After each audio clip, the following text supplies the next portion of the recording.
Camillo Ruggine Deforges. To all those who loved Camillo.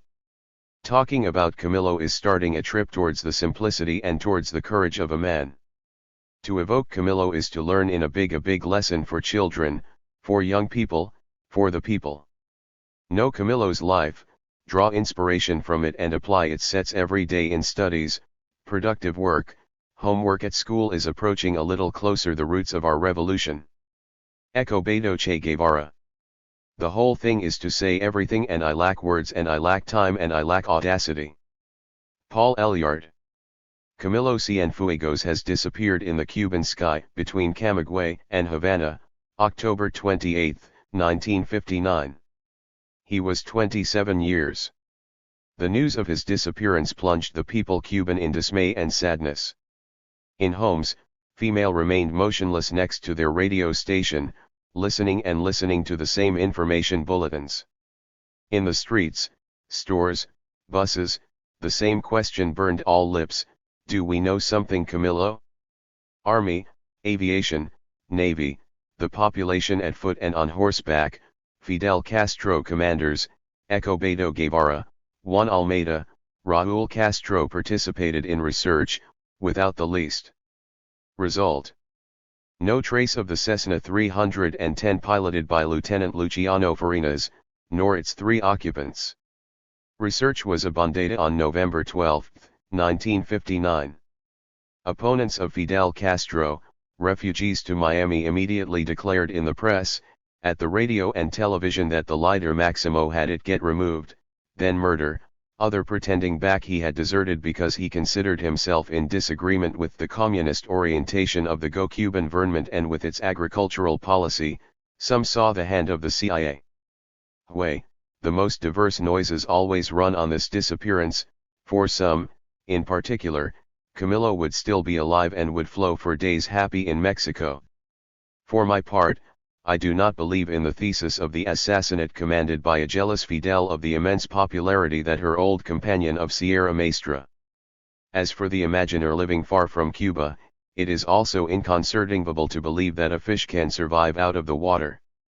The living continues to try to live. The dead too. Mohammed Al-Azad. He is not sure that I will come to the end of what I undertake today by a beautiful morning spring. Indeed, how to say the feeling meant that brings you to an unknown person and who will remain so forever. Since that day in October 1959 when Camilo Cienfuegos has disappeared in the sky of Cuba, his ghost hovers on the island, like an wandering soul in quest for rest. No doubt it was he who made me sign, this December 31, 1996, to Santiago de Cuba, in the hall of the Casa Grande Hotel whose terrace dominates a nice place with all providers' chales. Under its trees, the old, so elegant inn. 15. Their immaculate guayabera come to shelter from the sun. They look with their pale eyes the beauties with black or copper skin that wander, moved in seats in aggressive colors, in holding by size.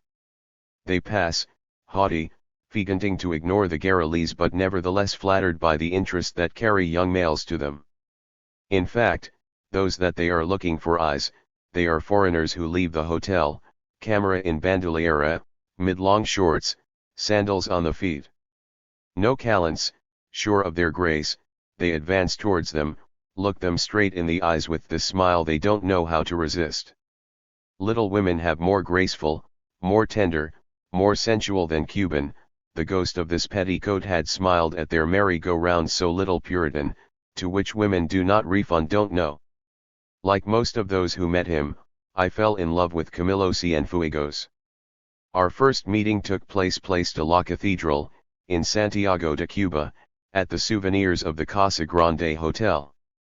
He appeared to me, over the pages of a beautiful album, wearing a kind of cowboy hat, thin, bearded, a big smile pleased her eyes.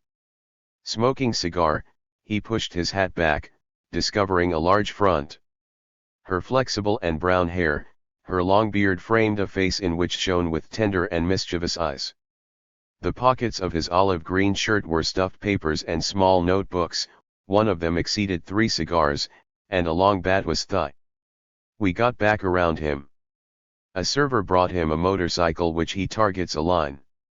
He crossed the bar of a dancing approach, happy of the welcome reserved for him. I looked at him, fascinated by her ease and kindness. He came towards me and tells me with this intonation which does not appear left for him. "Y como esta, señora?" His big hand stretched out to me. I abandoned him, gave mine. His fingers closed, hot and flexible. I felt melt under their embrace. He smiles at me, seems to say, "Good." I made his smile, conquered. From that moment, since our fictitious meeting, the desire to know him more is imposed on me.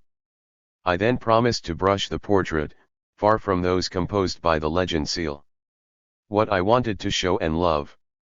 15. He is the man of flesh and blood, the son, lover, the boyfriend, the joker, the Shisharon, like one L said he himself, the respected and loved leader, the friend from Che and Fidel, the guerrilla with courage insane, El Señor de la Vanguardia, the Christ of the Rumba *, the poor child of Lawton, this quarter popular tier of Havana where he was born and where one L had grown up, the crazy kid of baseball, the one who dreamed of becoming a sculptor and did not have his same to puncture the buttonholes, what he did to help his father tailor, the disciple by Jose Marti, his hero and his model. I leaf through the beautiful black and white album. As each page, Camillo's youth bursts, slow, forged, by joy to live, a cigar almost always lips, beautiful lips, sensual, which we guess soft and which call bites as much as kisses.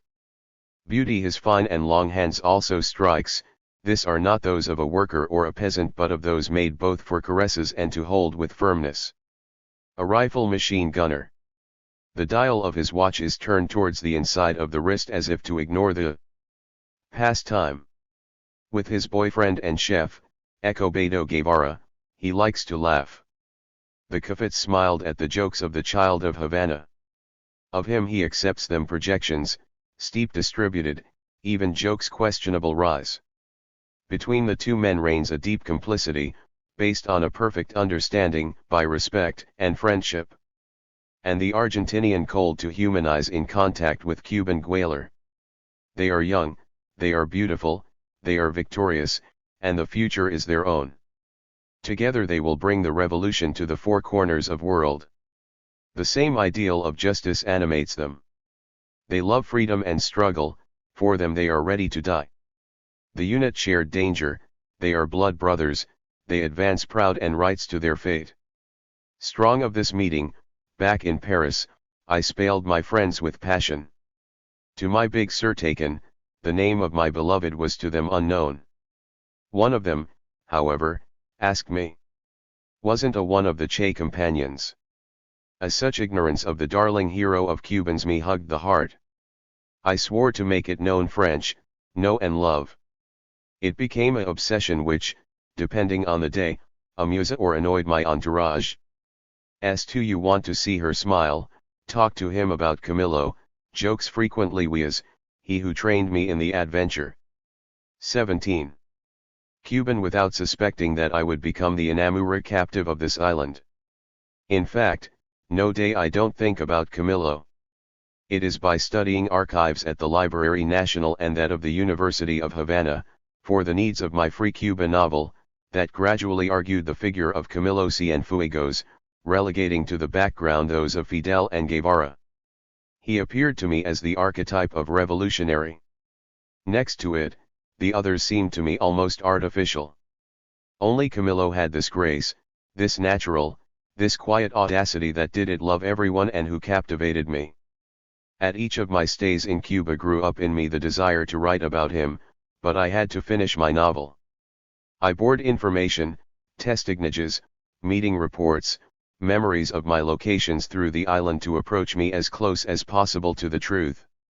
My concern was not to betray anyone, to be the most exact possible over a period of Cuban history that I obviously had not lived neither near nor far. While continuing my research for my novel, I entered Camillo and met those who had known him, his childhood friends, his combat companions, his official biographer. William Galvez, his brother's first wife. Osmani, Zelma Diaz, who told me about this step-brother, teases with tears in his eyes. I am part on his traces, in search of not only those, relatives, friends, brothers in arms, who had crossed his life, but also places that had him seen living, from this city of Camagüey, from where he one day stole aboard a small plane to disappear, raising forever in the Cuban sky. When Camillo is dead, nothing was the same for any of us, said Zelma Deforges. Our gameness was fume, and a little of our joie de vivre had disappeared. As a clairvoyant met me, treated on the pressing advice of a loved man he now for many years now, I have cut him to address the shadows of those who preceded me. To Camillo, I say, help me to approach you, give me the keys that will allow you to understand you better, you to know, to write on you this book that I carry in me since my first trip to Cuba. Trade towards the whole island I looked for books, documents, places, films, testimonies that would tell me about you. On you I collected, which, I believe is not a thin feat for a foreigner, information that the Cubans themselves ignore. I had hundreds of pages translated. 19. I compared the 1959 press articles with those published at each birthday of your despair, often seeing changes, alterations, deletions. I examined at the magnifying glass each of your photos, God knows if they are numerous, in the hope of finding a sign, an encouragement. It may seem I dress, but I know that I have to write about you. Claim. No, that's not that, it's a emergency, a necessity that are imposed on me. Do we believe that it is so easy, for a writer French hardly speaking the Spaniard, to focus dear on a Cuban hero who has disappeared there is now 40 years old? To read on a subject whose most do not know everything? Do I have nothing else to make my time devote to a destiny who may only interest a handful of terrs? What do I want to demonstrate by that? I don't have the answer. I'm only sure of a thing, as long as I have not written this book, I won't feel in peace. Something irrational pushes me to do so, as was the case there is a few years with Roger Stephen. Are they the manies of these disappeared who say to me, go, don't leave us alone, talk about us in your own way? Camillo fits into me with an insistence as she wakes me with a start during the night, it has become very invasive. And, cependant, I'm afraid. Yes, fear. Not to be at the height of this pressure, of my desire. Of disappoint those who knew and loved him. Of do not be understood in my approach. But what does it matter? A voice said to me. That Mito were, indeed. Misunderstood, I was often it, so, once again, but this time it is of something so deep than writing these lines, my heart is beating stronger. Is it the fear of being caught in fault? But in fault what? At fault for whom or because of whom? That it is difficult to see clearly in itself, to unravel the reasons for our choices, to understand what we sign up, makes us act. Only certainty, Mincitus per se crenudans this company and I have to do it, good or malvise, successfully or without. I must not think possible readers, even if I wish, if they never travel these lines, let them come to be experienced for Camillo of Anna feelings logs in mine. I should only consider him, see him in turn children, adolescent, emigrant, fighter, victorious, serious and funny, tender and hard, son and lover, proletarian and 21. Commander in the rebellious, Cuban army, above all. The difficulty of the task intimidates and me put off. I look up, everywhere portraits of Camillo. I whisper in him, give me a helping hand. Citizen of a land of pain and struggle, citizen of the volcano, I enter the fire and I shout. Jean Seneca. How to proceed? I am overwhelmed by this which was published in Cuban newspapers at moment of the disappearance of Camillo. The Cupa press are there, spread out on my desk, on the couch, on the carpet, starting with all these pages that show him young, beautiful, the most often smiling. So visibly happy. I don't know more leafing through these yellowed pages, torn sometimes, from where the smell of mold is, comparant the translation that Alexandra made me Carrasco with the original text, a dictionary Spanish-French at hand. It looks like I hope to find a meaning even more explicit than that given by this excellent traductress who knows the Spanish written perfectly. 23. And spoken to Cuba. For example, why did she have translated La Hora Hermosa de la Libertad by the splendid time of freedom?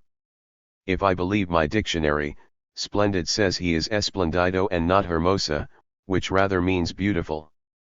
Is this called a poetic? However, this is not in this case of poetry, but extract from a written dedication for readers of the Bohemia Review and published in facsimile in its January 7, 1959 issue. Through Bohemia, the great magazine Cuban, we kiss all the Cubans in our splendid of freedom. We promise at Cuba people to keep the knee in the ground firmly so that we do not lose this freedom that costs so much of sacrifices and lives, so that this freedom that has illuminated men today the future Cuban shines still, more splendid day by day, so that this freedom unites all Cubans of an indestructible link, so that we all walk humus, the gaze turned towards the avenir and the interest of the fatherland. I caress the reproduced writing of which all letters are detached like character printing.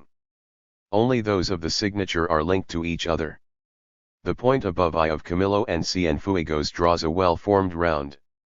For a graphologist, it must have a meaning. He comes to the spirit of see a photocopy of this letter, truncated the most identifiable indications, to one of them. I hear Wia's voice, she's crazy. It is true, I feel pouring into a sort of dementia about this book that I doubt more than ever today of my ability to write it, to have the talent necessary to transform this obsession literary. I don't have self-confidence of some authors of this time which, with a cheek that I sometimes envy them, shamelessly pour out in their books all their moods, their most gloomy sexual experiences when this is not their helplessness to enjoy or bandage. With breathtaking complacency, they spread out their most sordid concerns, seek to share with the reader what is most shabby and less doing in their existence, use literature to settle their counts to the lover who left them, to the lover who preferred one or another to the father or the mother who neglected or smothered them, without forgetting well sure the whole society which, inevitably, oppresses them. 25. For this, sometimes they use telegraphique, bordering on the ellipse, conveying this in a clever dosage of obscene words, sometimes on the contrary, they delight in a style ampouled, abscons or anachronistic. I know that it has always been so and that Saint Augustine, Rousseau or Chateaubriand, in their own way, but it was fortunately in their own way, nothing else. Besides, what can it do with me? Doesn't everyone manage as they can? The words being the same for all, we chance in turn in the heap from where we draw this or that theme, character, process, or word that we agreed as we can. For what this aggressiveness against these neighbors' writing? They exist in their own way, what does it matter if that doesn't suit me? Do I suitable, me? No doubt not, and it is not severe. To want to be loved by all, we risk yield to all the platitudes, to all the put. Isn't that, my darling son? It annoys you, what am I saying there? It is worth it, maybe. By give me, but your need to be loved to all is a weakness that I am certainly ponsible. You forgive me, isn't it love you too much so as not to tell you? 26. But what am I saying? I want to learn to Camillo and here I span, like the of those in which it has just been discussed more high. Will I leave these lines to biff them? We will see, it is so difficult to write that tear one page hurts my stomach. I hear immediately the sneers. Again, what does it matter to me? Has the two of us, Camillo?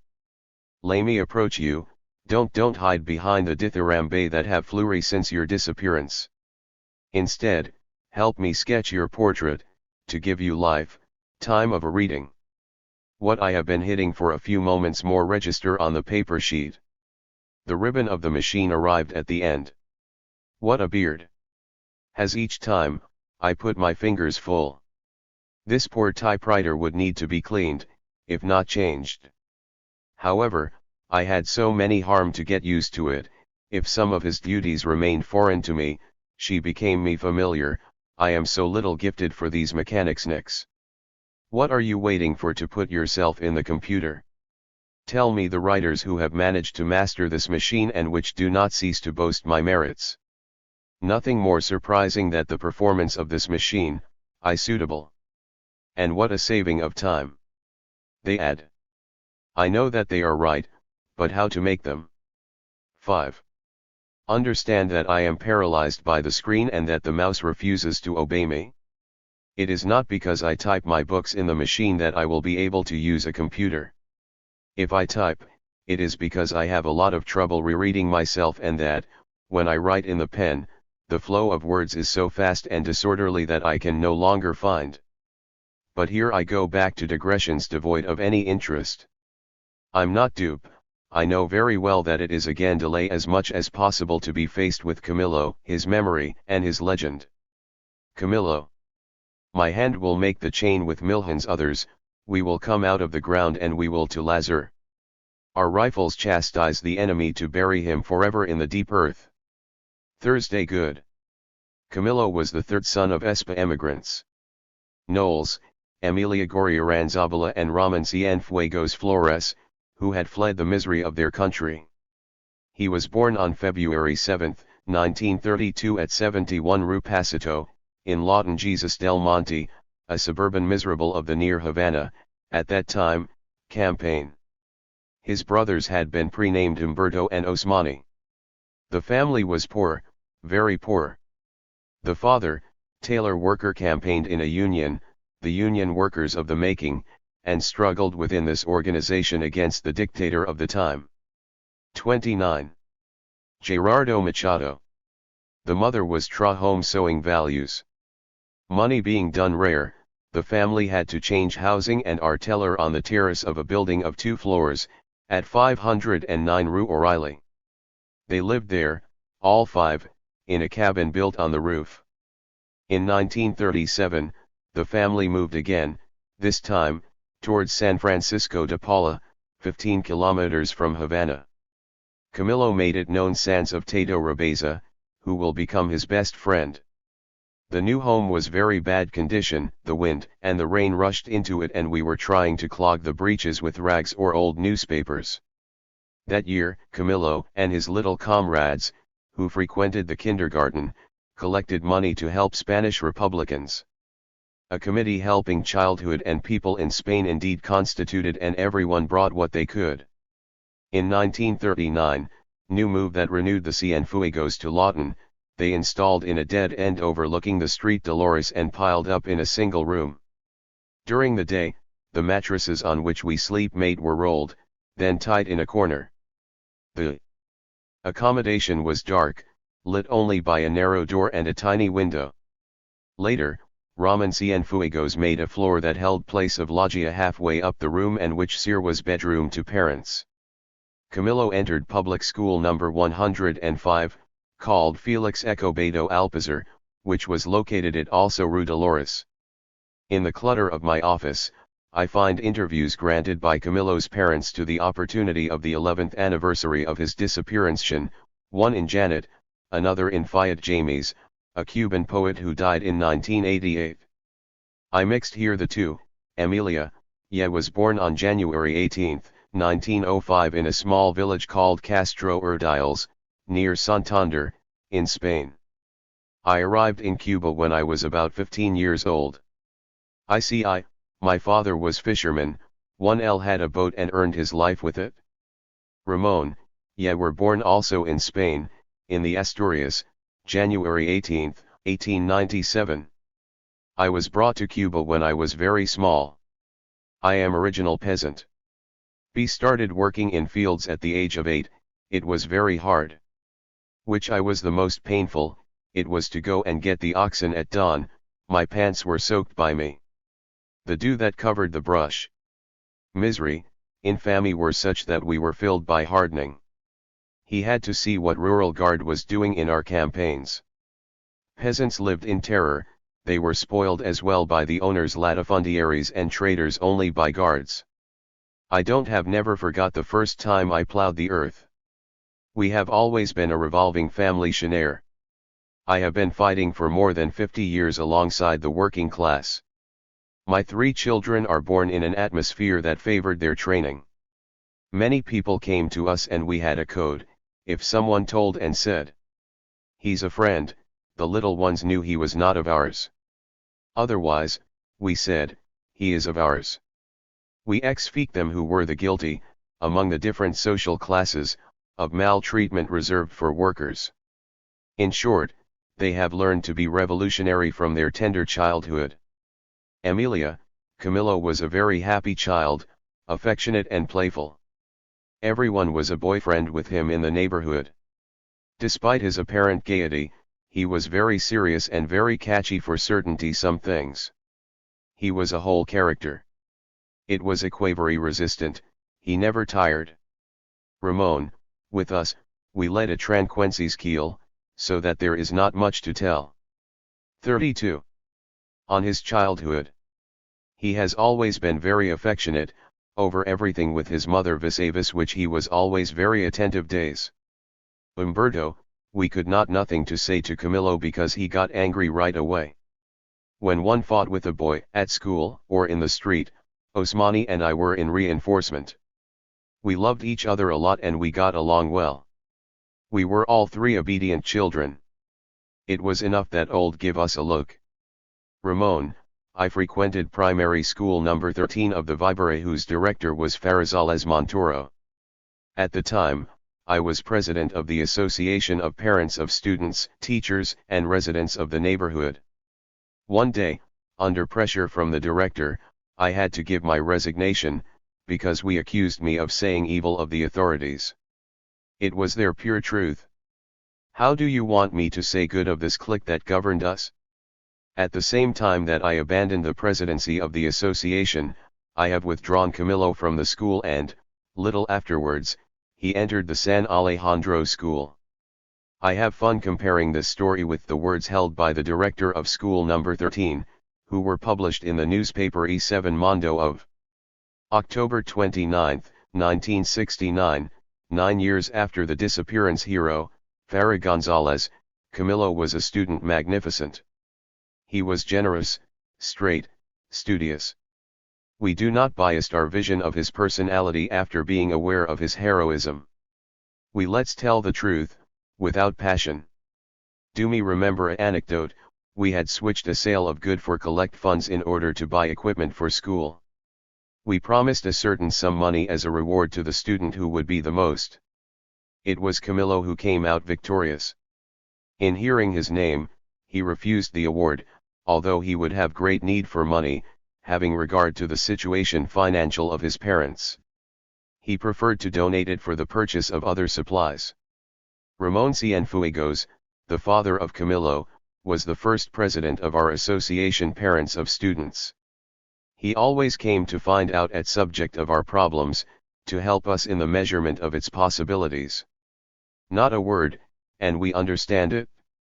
On the resignation of Ramon Cienfuegos from the presidency of the association, under the dictatorship of Batista, for having criticized the government, I take up the interview with the parents.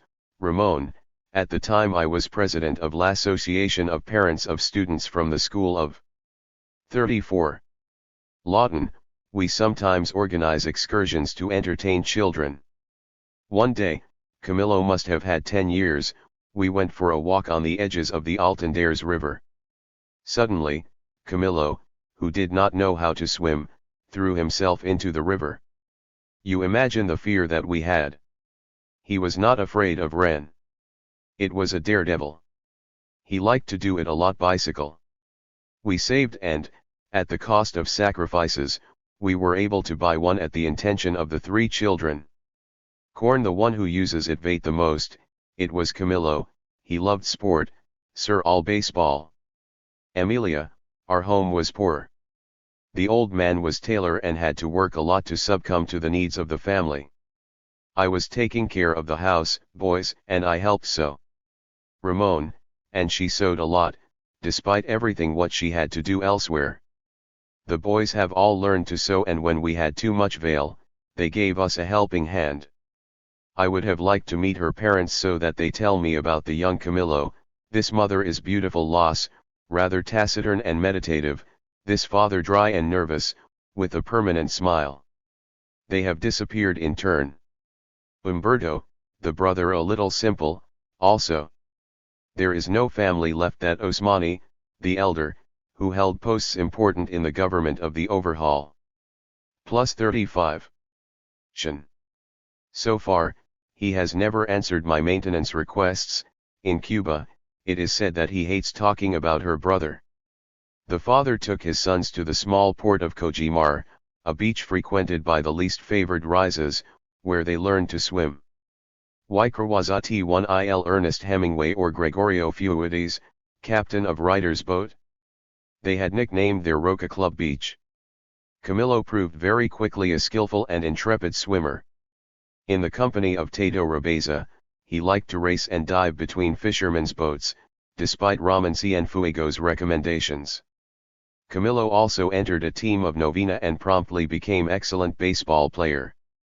While, according to William Galvez, expressing himself in a tribute paid the sportsman full of going, 1L played very badly in baseball and the other children suited him forced into their team.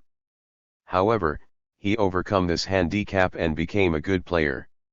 Good player, nothing more, Camillo. I find it hard to believe it, but, am I everything objective fact?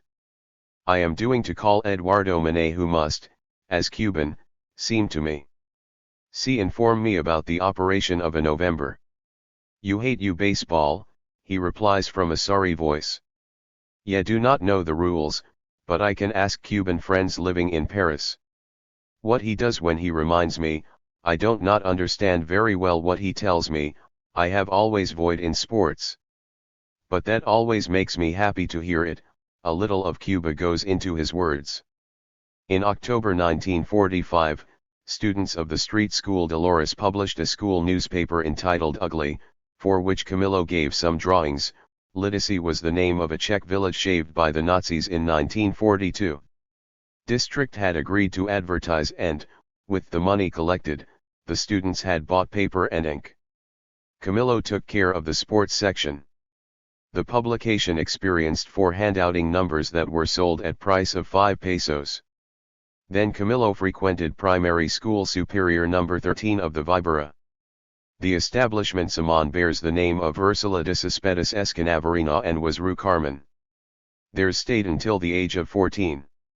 We know that its baseball team participated in the championship from 1947 to 1948.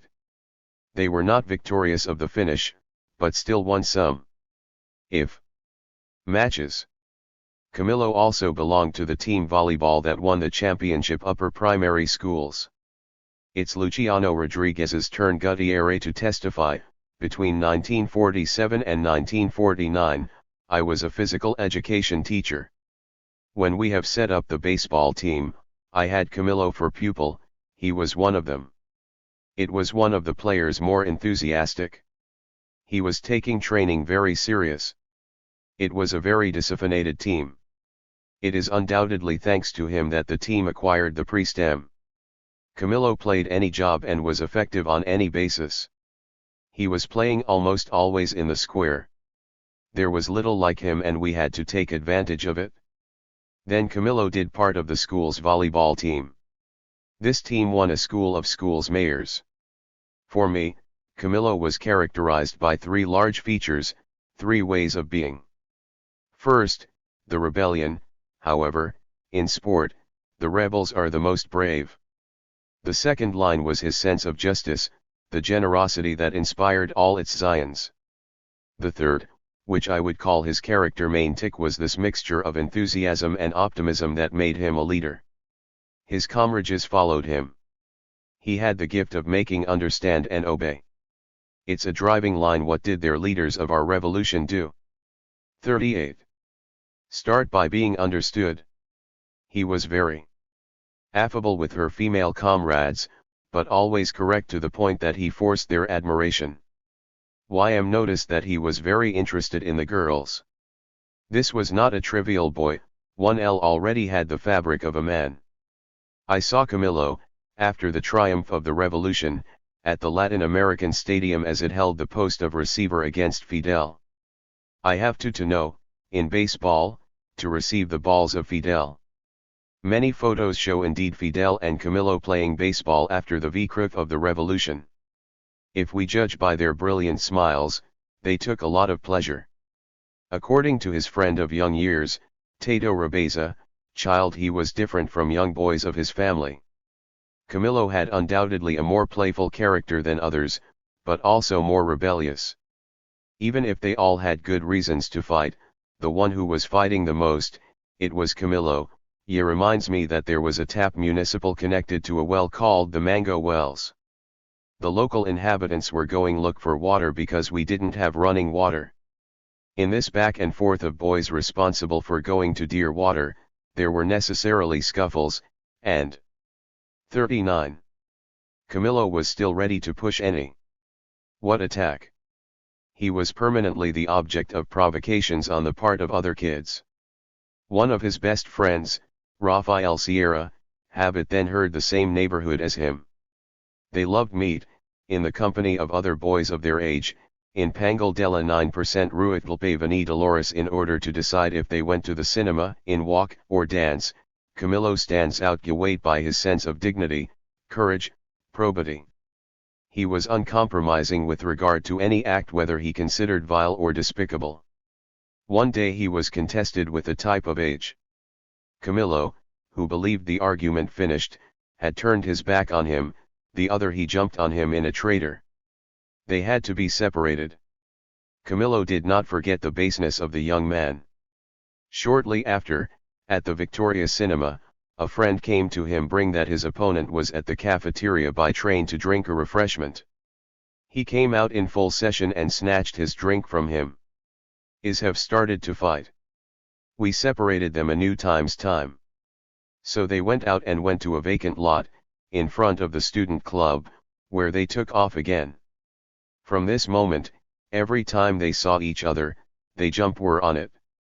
It's not that Camillo was ran 40. Cunier, far from it, but it was inflexible from then on whether he considered an attitude unworthy or vile. We were then very young, we had to have between 15 and 17 years. We are not quite the contemporaries of our present. Regis Debray.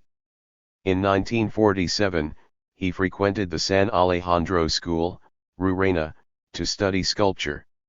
During some time, he worked simultaneously as housekeeper and as a racing boy at the E/Arte store, also located Roraima. Family financial difficulties were such as he could not continue his studies. He left school a few months later, without having obtained from a diploma. There remains, of his scheme work layers, that a plaster Apollo head that Tavio Gonzalez, a Mueller worker, had helped him to mold. We did it until late at night because Camillo never arrived early. He worked in the day, so much so that he always reported in delay, says Gonzalez. After the triumph of the revolution, Camillo returned, in the company of the 43. Osnaldo Diaz, sculptor who had fought under his orders, visit her old school. Osnaldo Y had also studied. This head, revealed his mother in Fiat Jamies, as well as another small room in plaster. That's all we have left. We don't know not where his drawings could well have passed. On this episode, his father specifies, when the police visited us, at the sight of this head, one he asked, who is, Apollo, have I answered. So the fool put me another question, it belongs to Parn, this Apollo. In April 1950, Camillo was hired as apprentice fabric miller through the store. He won 50 pesos per month. He succeeds then to occupy a cellar position thanks to relations which ask to be served only by him. At the El Polo bar, at the corner of the Reina Streets and Angeles, where he was going to have lunch and drink his coffee, he often chatted with René Rodriguez and Rafael Sierra, her friends, their future and the means to improve their conditions of life. It was an excellent cellar, underlined his father, Ramon Cienfuegos. 1. Even managed to make a better figure than the manager. He stayed there for almost 3 years. He was a good employee, he did not relieve the Bisogni. I imagine it easily behind its counter of sale, both casual and persuasive, formidable. 44. Seller capable of buying anything to the most reluctant customer, seduces above all by their smile, her good humor and his beg-out. On photos of the time, he wears a thin mustache which, with its clear costumes to the pants and ample cut jacket, fashionable in the 50s quant, accentuates her relaxed air. No doubt may this boy like to laugh, have fun, flirt and to dance. Of the 3 brothers, says the father, was the one who loved dancing the most. What did he like the music? Whenever there was a ball something bet, he ran there. He liked to dance, but dancing rather badly, confessed to me his friend Tato Rabeza. 17 Loved popular and swing music. Later he, however, has become a fairly good dancer. To the Havana, under Batista, the party was in full swing. He frequented nightclubs, casinos, multiple places of pleasure counted by the city by that time. Did he love cinema? Was he going to the San Francisco or Los Angeles, close to his style, or did he push to Esmeralda, where he undoubtedly managed the smells of the great market, perhaps Verdun, whose roof makes metal plates and sheets were sliding bruyamment, opening onto the starry sky, or in Rialto see the latest films with Hedy Lamarr, Edward G. Robinson, or even at the Majestic, at the Alcazar. 45. Which always displayed good programs. I am forced to admit that I don't know anything about his tastes.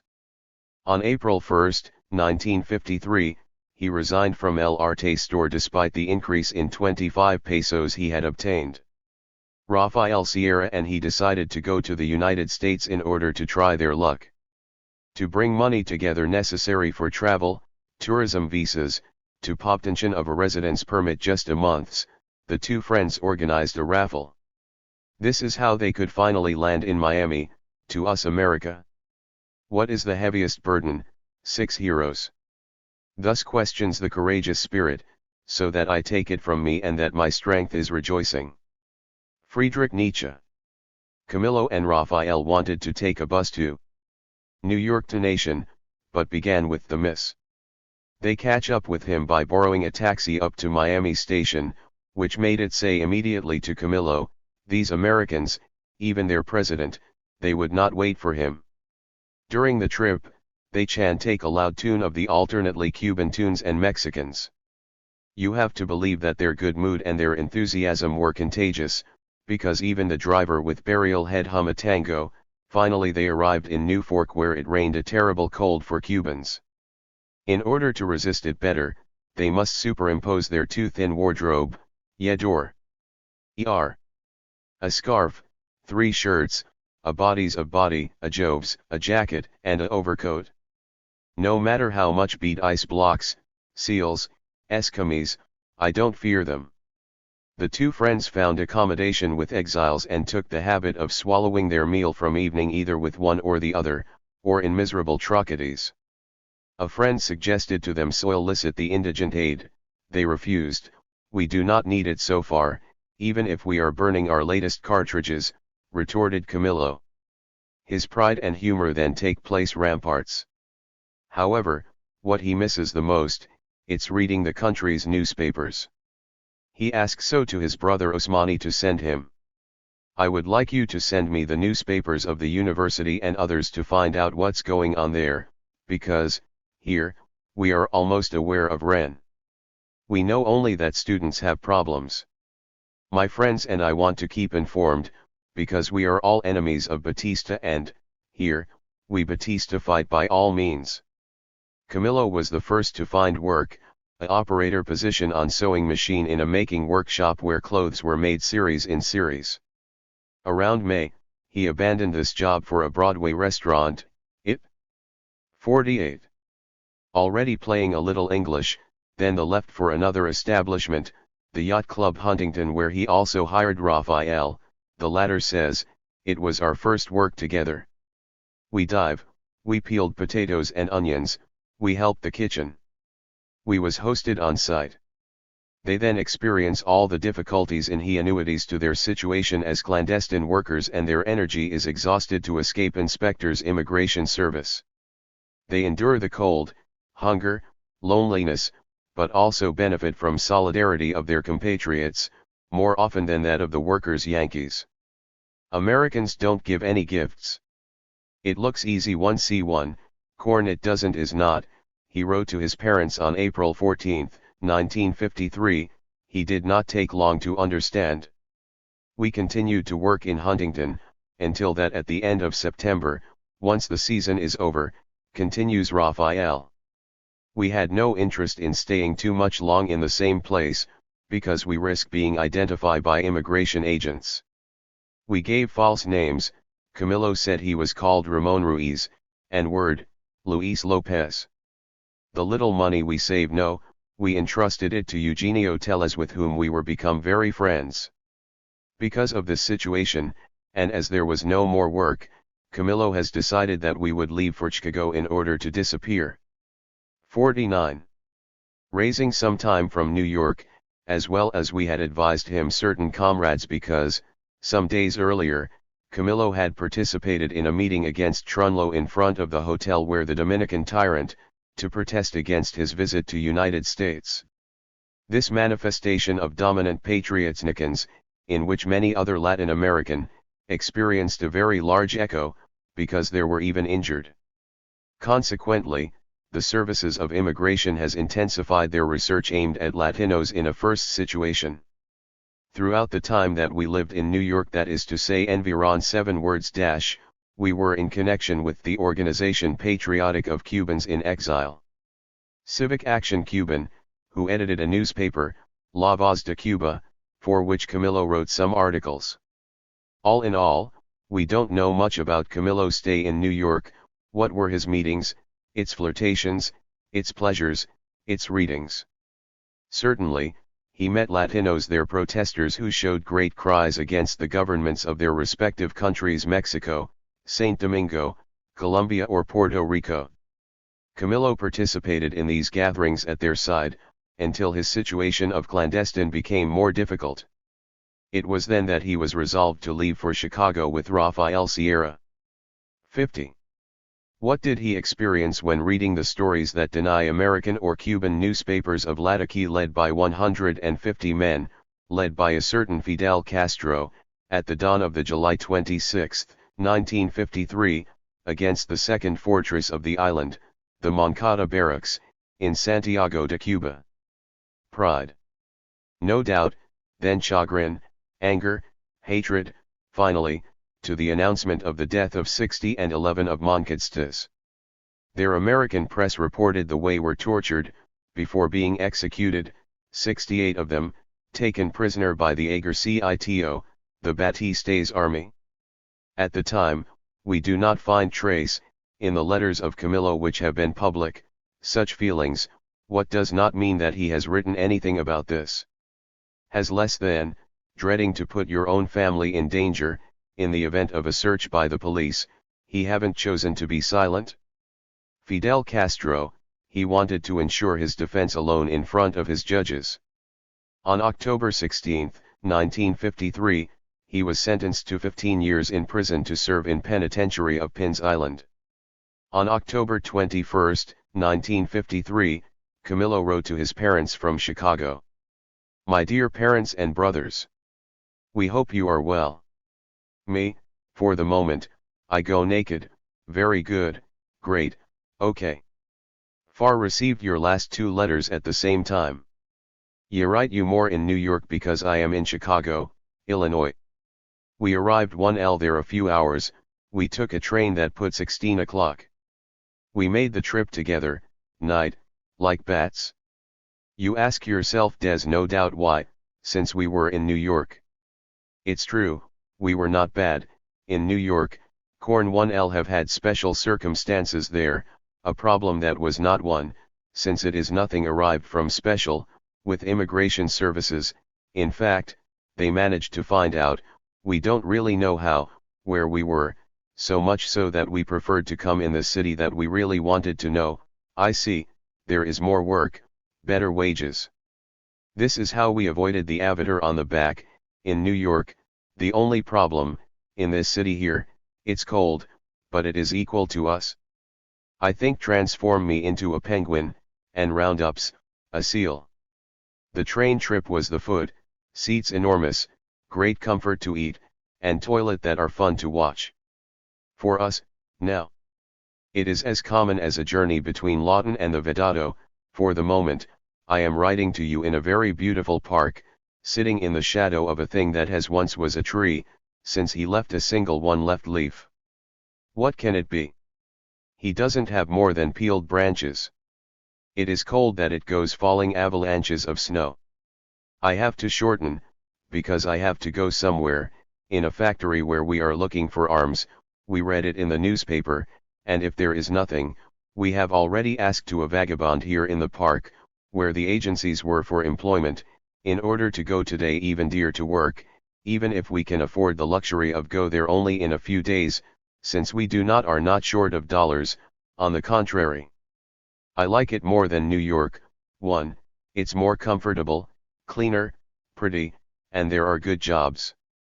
We'll write soon, don't worry, because, here, it is for us as a second homeland.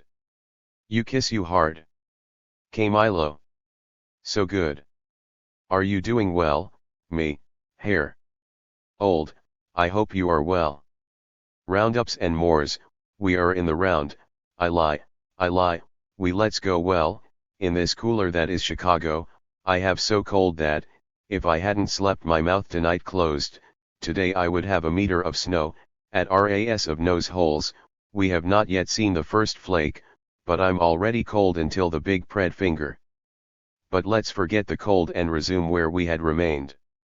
Today, we had to start work in a factory where we make bags by paper, but the type of the factory told us to come back tomorrow. These days, we have traveled the city of Long in search of work.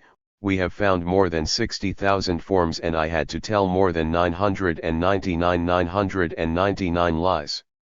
We arrive in offices, we salute and we say, we want a use, anything. To tell you, this week, we would have won half a dozen, if we wanted. The first to make enterolopes, the second of Christmas garlands, the third TV sets, the fourth to transport scrap on trolleys, the fifth for load bags. Note that I know as well make envelopes than television sets or 54. Chamber pots. It all depends on how much we pay. Here, wages do not go up above $1.25 of time, and even if you have the right to have hours sup, nobody wants these jobs. However, be assured that when you receive this letter, I will have already worked 700 hours. We could also be working in a restaurating. This is our strong point. Corn, why you hide, very expensive, we no longer want this kind jobs. Despite his happy character, Camillo dut deploy a sacred energy to survive in this country where the poor buggers of its species, times driven from their country for political reasons ticks, but most often for economic, were legion. Upon reading these two letters, I wonder if he did not sleep sometimes on the benches of the parks. In any case, whatever he has could write, he was ready to accept anything, as we guess when reading letters following. 55. Good eventing, my dear family. I'm going to very good, and you? Hope you are doing very well. Tomorrow, it's been 15 days that we are in the city. I don't know 52 you have already received my letter, because I did not receive letters from you from a long time. Chapter you spoke Italiano, bello come le fioris, oh from Sprecor if dash. You don't have to complain because I can write you in 16 different languages. I became a real UN delegate. Understand you and parlo a little bit Italiano, German, French and English. I don't like it not health but, in this country, the least numerous are the Americans. During the 4 months that we had 1C1, the German cook his language has learned a little, and an Itahan who work has taught us Italian. It's easy, it's barter, everyone wants to learn Spanish, even if the one who learns with us does everything except learn. In fact, at the chief, we taught him all bad words possible and imaginable, and the most language Cuba slang. Yeah, bet that you do not guess what is my new work, job, in Spanish, that is said bosser, bolt, marner, trime. Yeah, bet that you still don't guess. Have fun, dear. Well, I stop making you suffer, I announce that I tailory, that is to say that I do the tailor. It turns out that the little job of the envelopes was very hard and that the boss was a little fart dry, and after sending him to make his envelopes himself, come on, hop, to get out. We left, we worked for 21 hours 1/2 in a restaurant. In addition, at the hotel, we paid $30 per week, plus the meal. No, no, and no. Then we started to work in a cookie factory where we are paid $1.25 per hour, we worked on night to pack. Far so seen in the newspaper that we were looking for a tailor in a workshop, I introduced myself, I was asked if I had scissors, a die, etc. You have them, answered no, they drooped me all and put me paste passes, one LLS launched me a jacket and go ahead. Their training was done on the job, I was able to manage thanks to an old man who was next to me. Listen, MC it turns out that it's a lot of years ago that I didn't do that anymore, I forgot, give a little help, what I want is to learn, the money for the money, I don't interest me, the old man actually showed me how we do, I spent 2 hours and when the boss came, he asked me what kind of travail I had asked, I replied that I was as to make the pockets, which I could do anything, but that I needed a little training. Old, I thought a lot about you, especially today when I was found in the rags, I said to myself, if the old man weave herself so far, he would stick more passes than 4 Italians, 11 Americans and a Cuban Reams. Do you think you don't have many corners left to see in Chicago? We walked as animals, first in search of a work, then in ring note. Regarding jobs, it is not the pie, 1L there are many offers, corn for those who already have a job, experience in use machines, especially in the foundry. We went in nearly 30 factories saying that we were qualified workers, but when they asked us how we remained like flan rounds. Well, 1L is midnight less 25, and I want sleeper. Here 1L is a cold of duck, but when we have it look for. Saturday, I received your letter that made me very pleasure, because it has been several days since I did not have any news, although I don't know not much longer, because you don't tell me almost nothing. Today I am lying in my room, because I have nothing to make in the street by the cold it makes.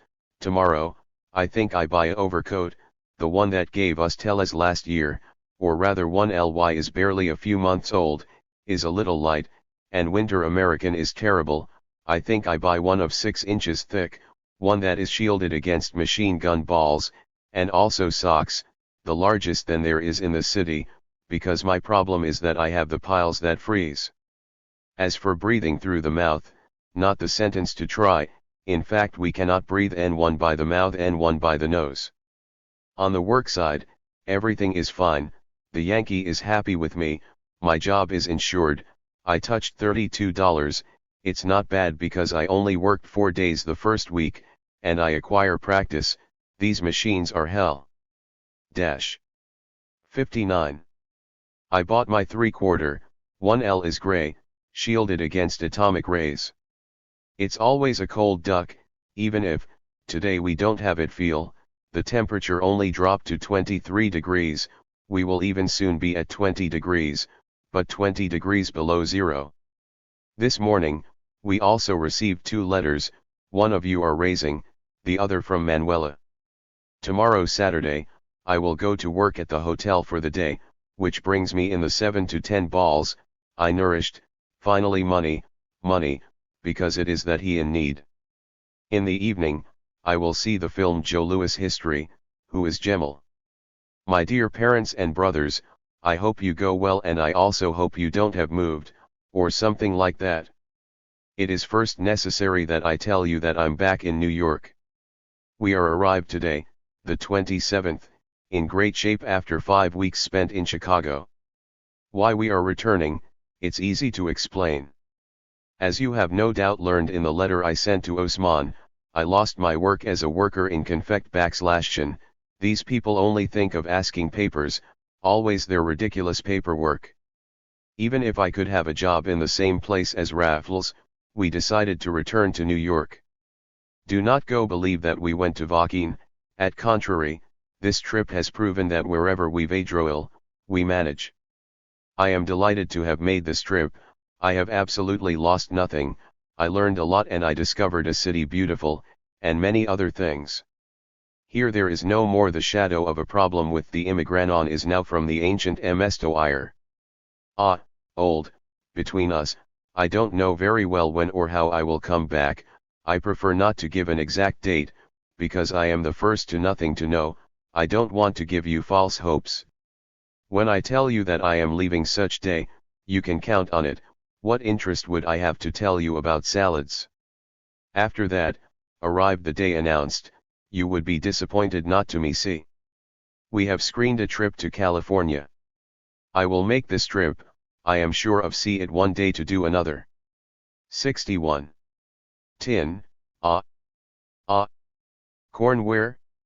Now I have something that is worth very dear, I have always possessed it but now I have it more than ever, and it's the following, I have pleaded trust myself. I know that wherever I go, I can make my way. One thing important, and even more it is that my old, I know it, also had confidence.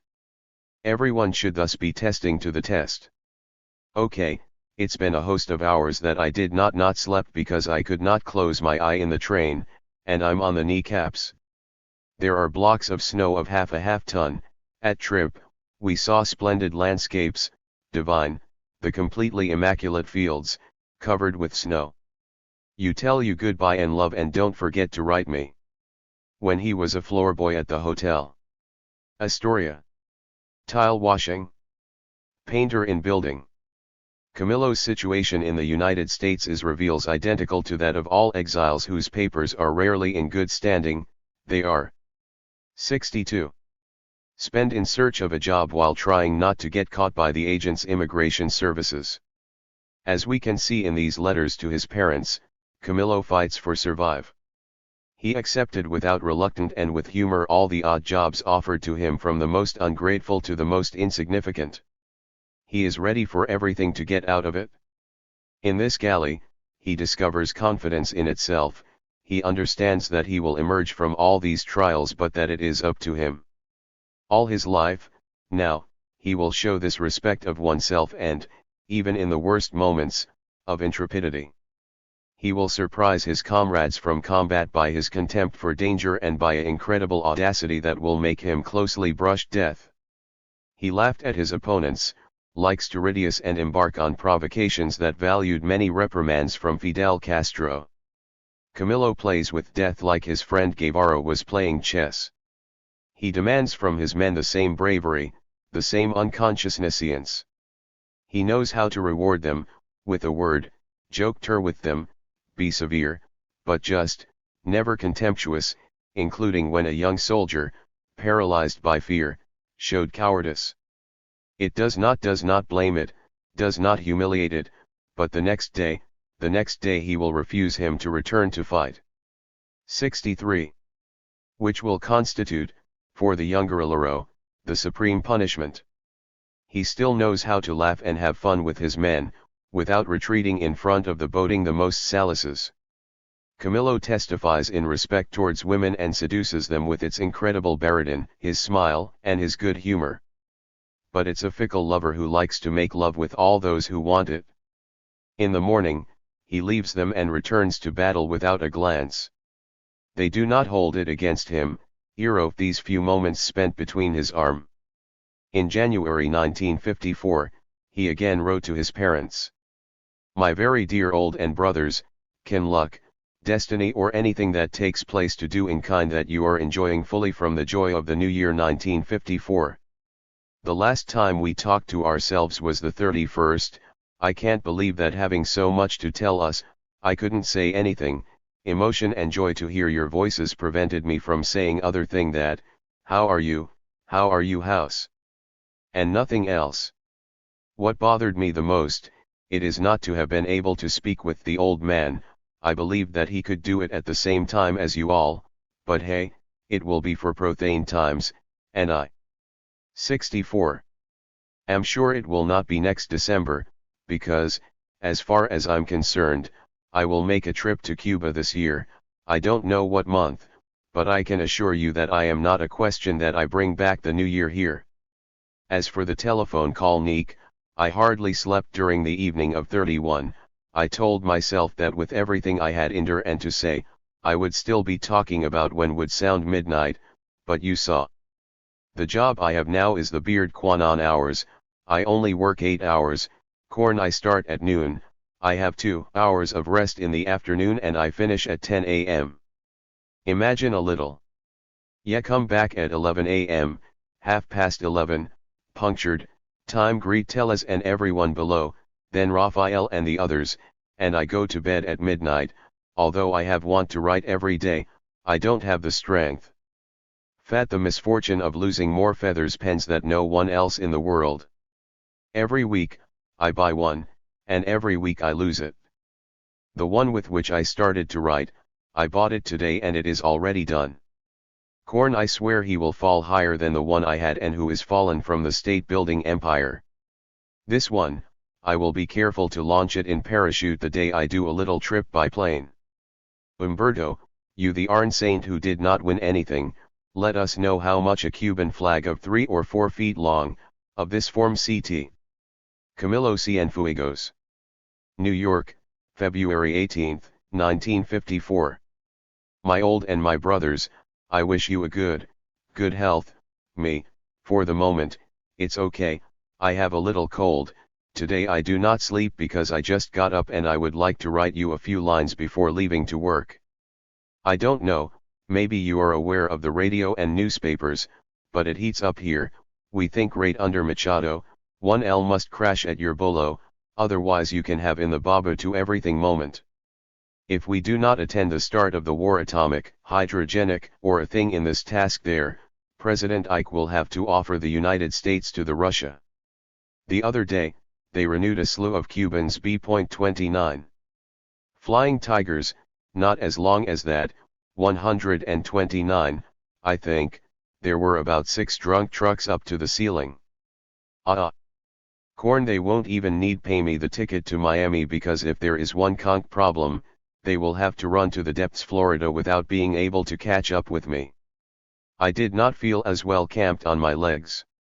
Okay, good, quite joking, you don't worry, old, it's nothing at all, no worries. The big FAP called me yesterday to tell me that he had the HVRA. Thank you, 1,000 times thank you. Attached, $30. With efforts and a dictionary, I am in reading a HVRA called Sergeant named Batista. For my birthday, I still received small gifts, since Raphael gave me a crash vat, the family tall a shirt and a pants, more a tie pin and cufflinks. He's lucky, the Cuban. You take steps with a guy that I know, who worked with Word and who has relationships in baseball, to see if I can play IC1, I think that I will get there without difficulty. Corn, I should go to Florida or Boston, and that is not possible, because the situation is too bad for me to drop the job, and it would be me, then, who would have it in the baba, as I said. You kiss you very much. In a letter dated February 20, 1954, Experience New York DIE to his former employers of Store El Arte, Ramon Santos and Francisco Sanadhome, Camillo sent them 153 pesos and 56 cents that they had to, and asked them to excuse him for this delay. I've left for 10 months my homeland to try my luck as the question shot, and my last words have not been erased from my mind, nothing but words to promise you sold this account, but words that I could differently forget. It would be easier for a word of stop breathing. This is one of the character traits dominant from Camillo, do not be a debtor. And he add, now I can really feel quiet conscience, knowing that this task that weighed on my name is materially erased, well, that not quite on the moral level. Now, that's what I matter, because the adequate driving and just would have consisted in adjusting this debt the same day of my departure, but, at that time, wanting to flee my 107 failures as quickly as possible, it was absolutely to me impossible. What failures do he speak here? His brother Osmani might be able to answer. Nothing very serious, no doubt. Oh, as I would like to be told how was this young tie seller for whom a simple debt represented a stain weighing on my name. On July 15, 1954, he announced his parents his departure for California. Always flanked by Rafael Sierra, he arrived on the 16th in Kansas City, from where they continue on San Francisco. Dear old and brothers, after so many days without write you, I get you very hard and send you a lot of kisses. Some may think that over time you almost forgot you, but it is not the case. Well, on the contrary, my affection for you is greater day by day, I know it well, and that's what fills my heart. Every day I look at the few photos that I have you, very often I think I am among you. I would like not to think about it too much, because it is as in dreams or tales, the alarm clock is too sad to cry. It's also sometimes one of the 70 reasons why I do not write. I take my feather and everything becomes hollow, devoid of meaning, because that what we feel inside the sod is impossible to describe. I have neither the words nor the heart. We are enchanted by life, even if this enchantment is quick to change its meaning according to whether you have work or not, to drink and eat. In a word, I have everything you need. Now I have a very different job. Even if he is a bit strong, I prefer it to that of the restaurant, because there are fewer dramas with the boss and customers. Eupolis, that is to say that I am in a her where we make metal doors, and my activity generally consists in helping an old evil built to cut parts, this type cutting to him only more metal than 40 machines at a time, and it makes me activate an engine that walks forward and another behind. Be learned to weld from the welding electric. Finally, for the second time that I am in this country, I am entitled to 2 days by leave per week, Saturday and Sunday.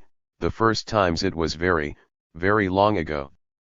This sheet is all slutty, but look, Fr.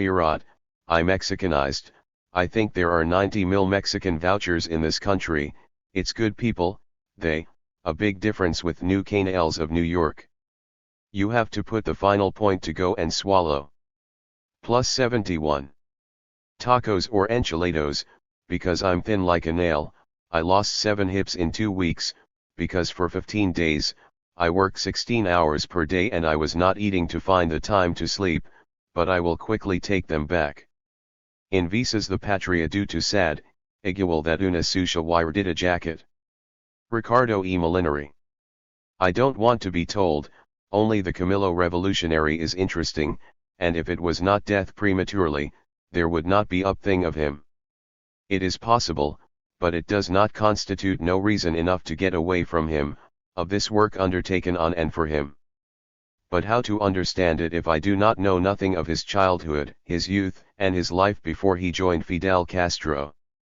I have to try to show why a tie seller, man to do everything at United States, was able to become a chief in the fight, recognized, respected, and loved. In order to better.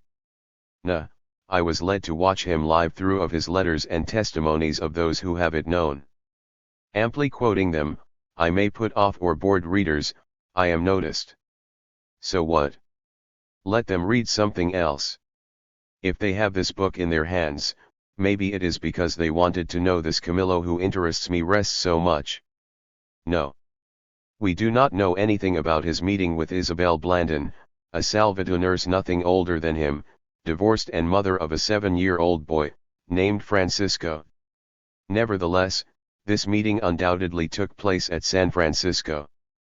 Of the young woman we do not know also that very little. The letters of Camillo or the testimony of his friends feels no portrait.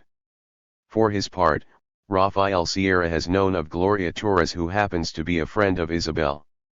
In this spring 1955, events will be linked suddenly. One evening from April, Camillo spent the evening in a box of night, El Noche de Ronda, with friends Mexicans from Guerrero State, when immigration agents arrive back in order to carry out an identity check. The inspectors claimed their papers to the Mexicans, ignoring Camillo that they first took. 74. For an American, until he intercame in favor of his friends. Betrayed by his accent, he was searched and we discovered that he was also in an irregular situation. The agents have it so taken to our apartment, says Rafael Sierra, where one LS found my passport. They stayed with Camillo inside the apartment and have placed an agent in a faction outside so that he awaits me. As there were my photo on the passport, he immediately recognized me and stopped me. They are transferred to the immigration office before driving them in a cellular van until only on the Mexican border. They then remain 34 days in a prison reserved for immigrants in an irregular situation, located in Chula Vista. According to the testimony of Rafael Sierra, Camillo immediately pointed out by his personality and has been nicknamed Tief de la Chica, name given to the leader of a group of 7 to 8 men who took care of cleaning in the barracks and the surrounding aisles. Despite steps by Isabel Blandon and Gloria Torres, we stayed 34 days in Chula Vista, until the trial has hue and that we are issued our transit visas to be renewed in Cuba, via Mexico City. From there, we took the plane for Mérida, in the Yucatan, then for Cuba. Our arrival, the 13th June 1955, took everyone out of the way. Sounded did not expect us. Camillo and his companion had arrived at Mexico City on May 26, 1955 and had stayed there 10 days. Fidel Castro, released since May 15, only reappeared in Mexico City very first days of July.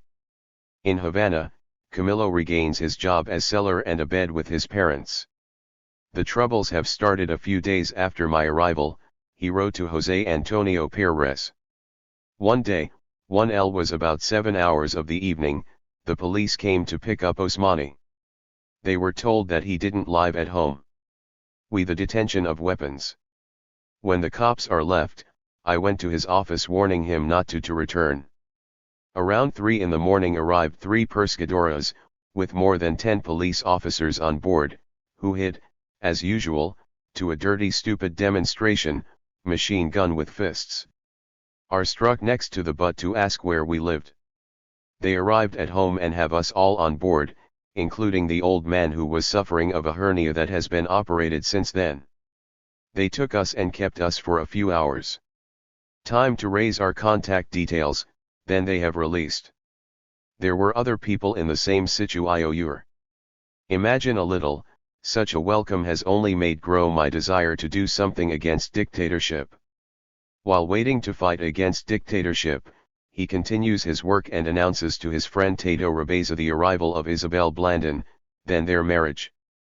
The young woman arrives in Havana August 29 in the evening. She is accompanied by Gloria Torres who will marry Rafael. The double marriage therefore took place on September 1 in Limerable Bacardi, Rue Monterrey. Tato Rabeza is Camillo's witness, and the bride and groom wear the Cuban white shirt, the guayabera. After the ceremony, they go to the Malecon to take photos. According to words from Tato Rabeza reported by William Galvez, Camillo really seemed in love with Isabel, even if marriage was not part of his immediate plans. This is only his presence in Cuba, his behavior prior to United States, the influence of his father and his friend Rafael who led him to consent to this union, although he did not have the intention to return to United States. This marriage, however, gave Camillo the possibility to come back, with a resident visa. #L. But, as of September 3, the young people married come home alone in the United States. Why and for what so fast? Mystery. The fact remains that during our interviews, Tato Rabeza, who speaks French, told me that, thereafter, each time Camillo passed in front of the Bacardi building, tears came to the eyes. December 1955 at La Pelda a fire whose president is then Jose Antonio Echeverria, architecture student, thousands of persons come together to pay tribute to the General Antonio Maceo in the park that carries his name. At the end of the demonstration, we all directed towards university, the people with the students in mind, full of the enthusiasm of who launches firmness and heroism in the fight against diet, raising their voices against the Batista beast. The cries of young people, old people, hundreds of women, they were the cries of a suffering people, who wants to die or be free, and that proclaims, "Revolution! Revolution! Revolution!" wrote Camillo. In the street San Lazaro which goes up to the alma mater, police drew dams using vehicles. On his approach, the police opened the fire on the crowd.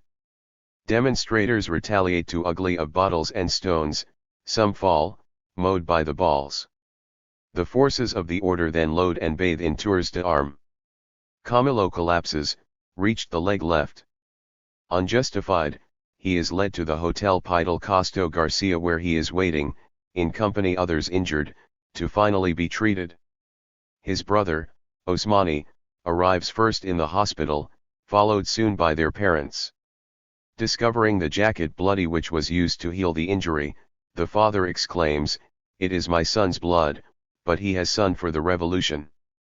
When it came out, one leg in the plaster, walking using a cane, Camillo is face to face, Rue Reina, with Reynaldo Benitez, who comes out when to him in prison.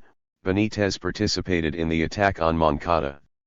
Under the arcades, they speak natural events and Reynaldo entrusts him that it belongs to the movement of July 26, the Fidel training, and that he was responsible for the organization for the province of Camagüey.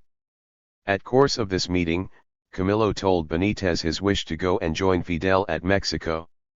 For his part, Isabel struggles to obtain a home permit to her husband, written to everyone. 19. And even for the President of the United States, the General Eisenhower. She harassed the services of immigration that responds to him negatively, because we believe him a member of a revolving movement Chenair. Rafael Sierra was delivered aloud from December 27. The 31st, Camillo took definitely leave of the AE7 Arte store. He then won 100 pesos per month. The days have passed, Christmas and the New Year are arrived. I released my cane on the 31st, to drink a few good shots. I went with Rafael and Rafaelito, Rodolfo's brother, at the Gachian Center, even if I couldn't dance that night the least small paso.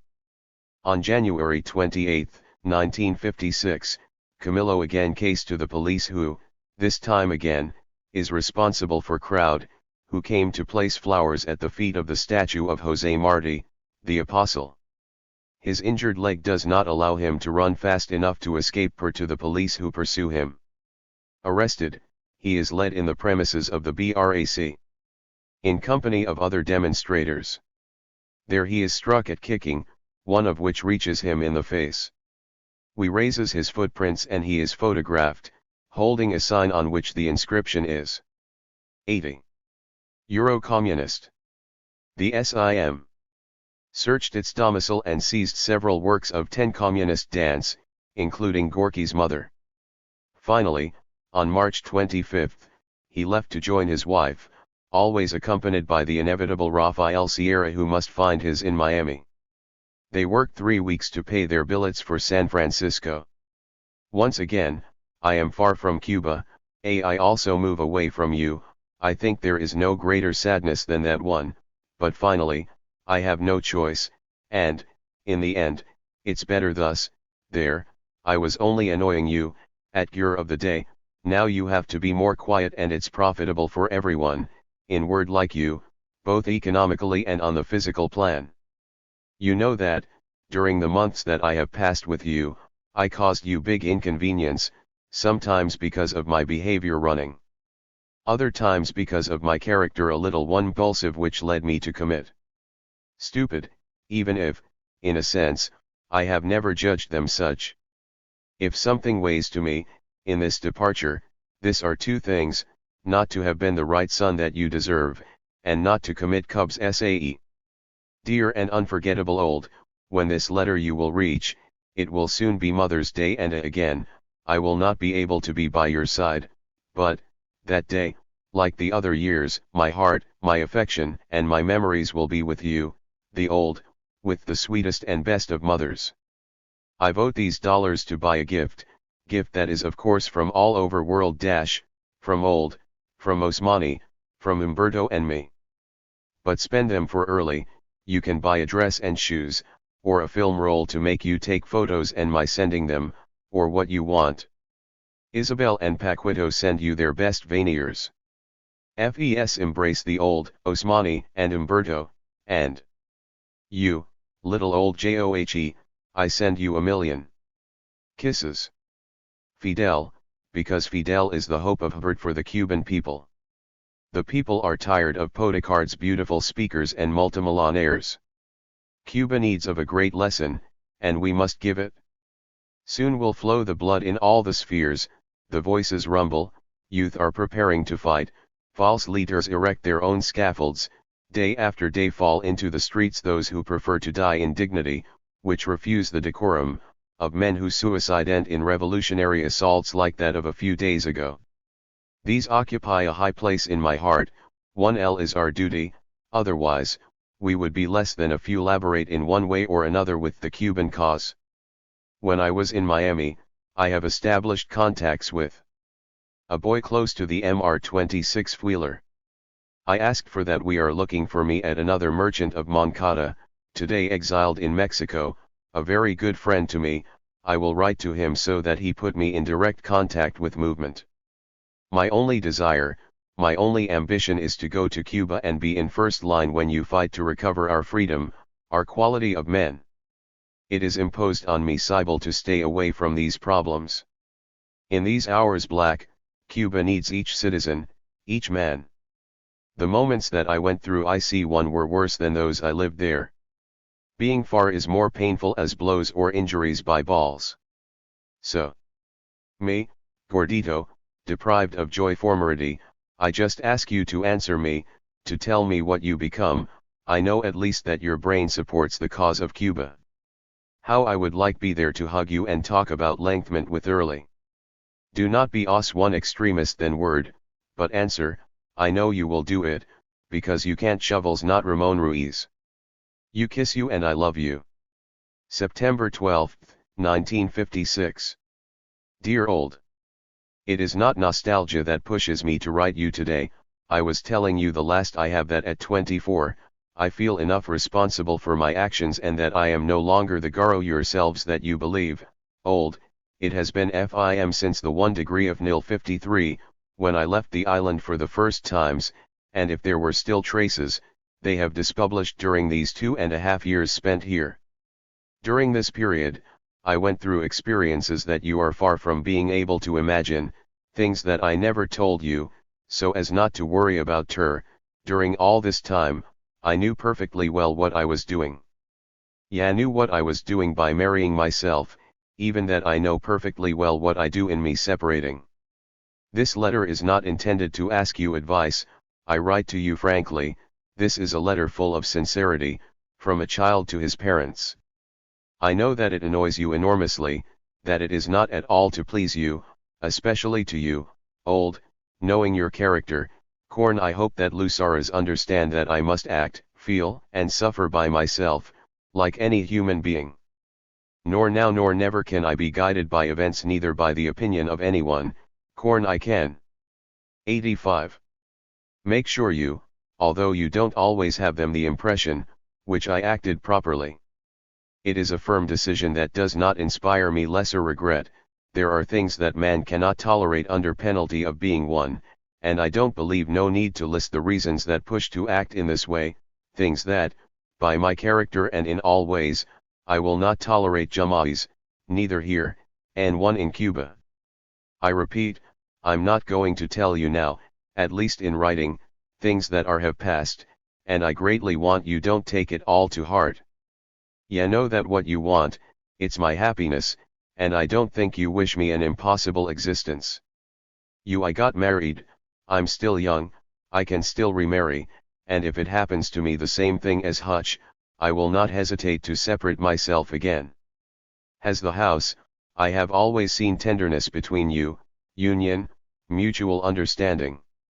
When I have united my life to his, I was not madly in love, but I was convinced that in his sides, despite the age difference, I would be happy. There was a good woman in her, with a little understanding, everything would have worked as on casters, but over the months things have much changed. 1L happened 2 or 3 things that were made without thinking and without bad intentions. But, in these cases, it was not, as you say it in your old letter, so that the young man become a man, but because we wanted to train the young man as a child. I would be incapable to lead the life that some very expensive beings lead our family who, because of what to say or I do not know what, lead a life that is not a. When I separated, I was pre-draft my departure for Mexico, then for Cuba. If I have not yet left, it is because of a little accident that I had at work. I cut my hand, the same as the last time, corn. This time, it was a little more serious, since we had to operate me. I had the 2 fed tendons and I had to spend 2.5 days in the hospital.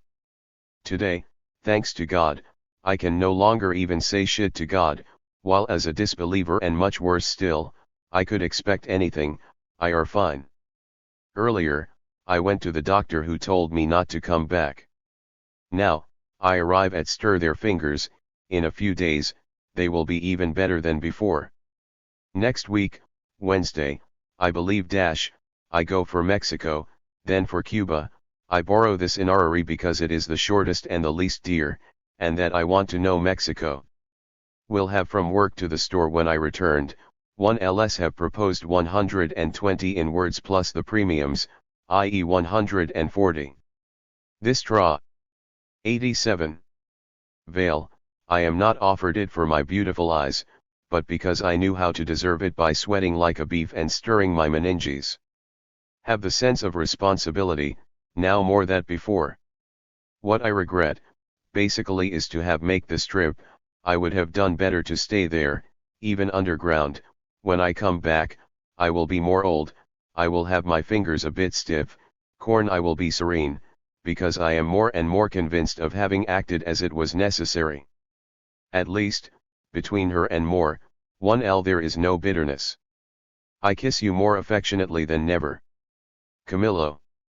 San Francisco, September 13, 1956, Dear Brother. Forgive me, Gordito, not to have answered your letter and the questions you asked me, which were worthy of a round table, corn, to present. I do it in a few words. No, I don't believe that the elimination of this large FDP de Batista is the solution to the Cuban problem. As for attacks, it would take a large enough to eliminate all civil and half-minded responsibilities who are our shame. I don't think by eliminating Batista our situation would improve. I don't think that those around him would run away, and result would be a mixer junta who would surpass wild the bastard dog we have now. In my opinion, by-elections are a shameless scam. There is no guarantee for sugar workers, any more than the bank employees who, obtaining crumbs from Ministry of Labor, in fact lost to change. With propaganda, what a good Cuban will believe in guarantees and honesty of these partials, especially now that we will provide new machetes rural guards. According to Moore, there is only one way for finish with the current situation, and those who are responsible, follow the cause of Fidel. Do the things come to the point where the government will be forced to organize general elections and really clean? Otherwise, the blood will have to flow.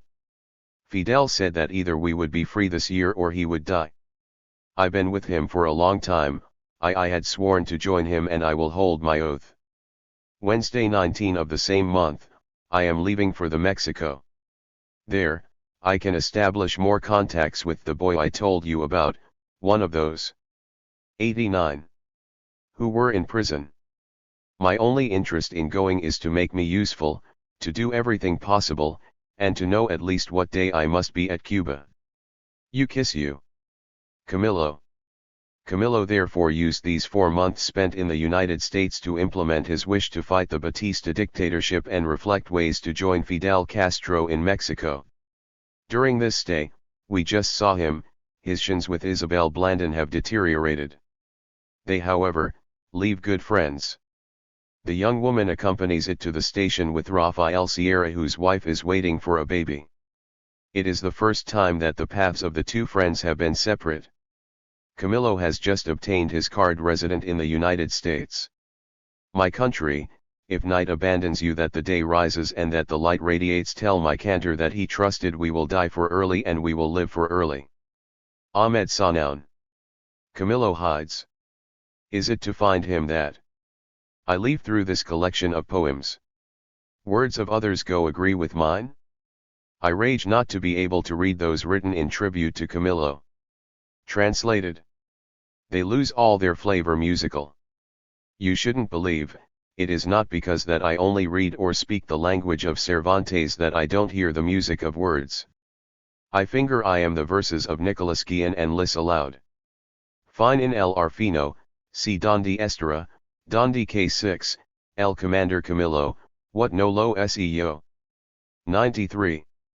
Between the tierra y el cielo, si a donde fu dispense flight, el Commander Camillo, what no lo seo.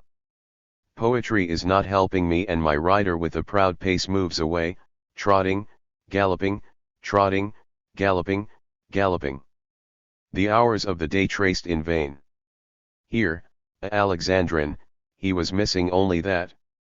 Listening would be more musical, but I would lose my 12 feet. Cornelian dilemma. This rated page already bothers me, like her will board.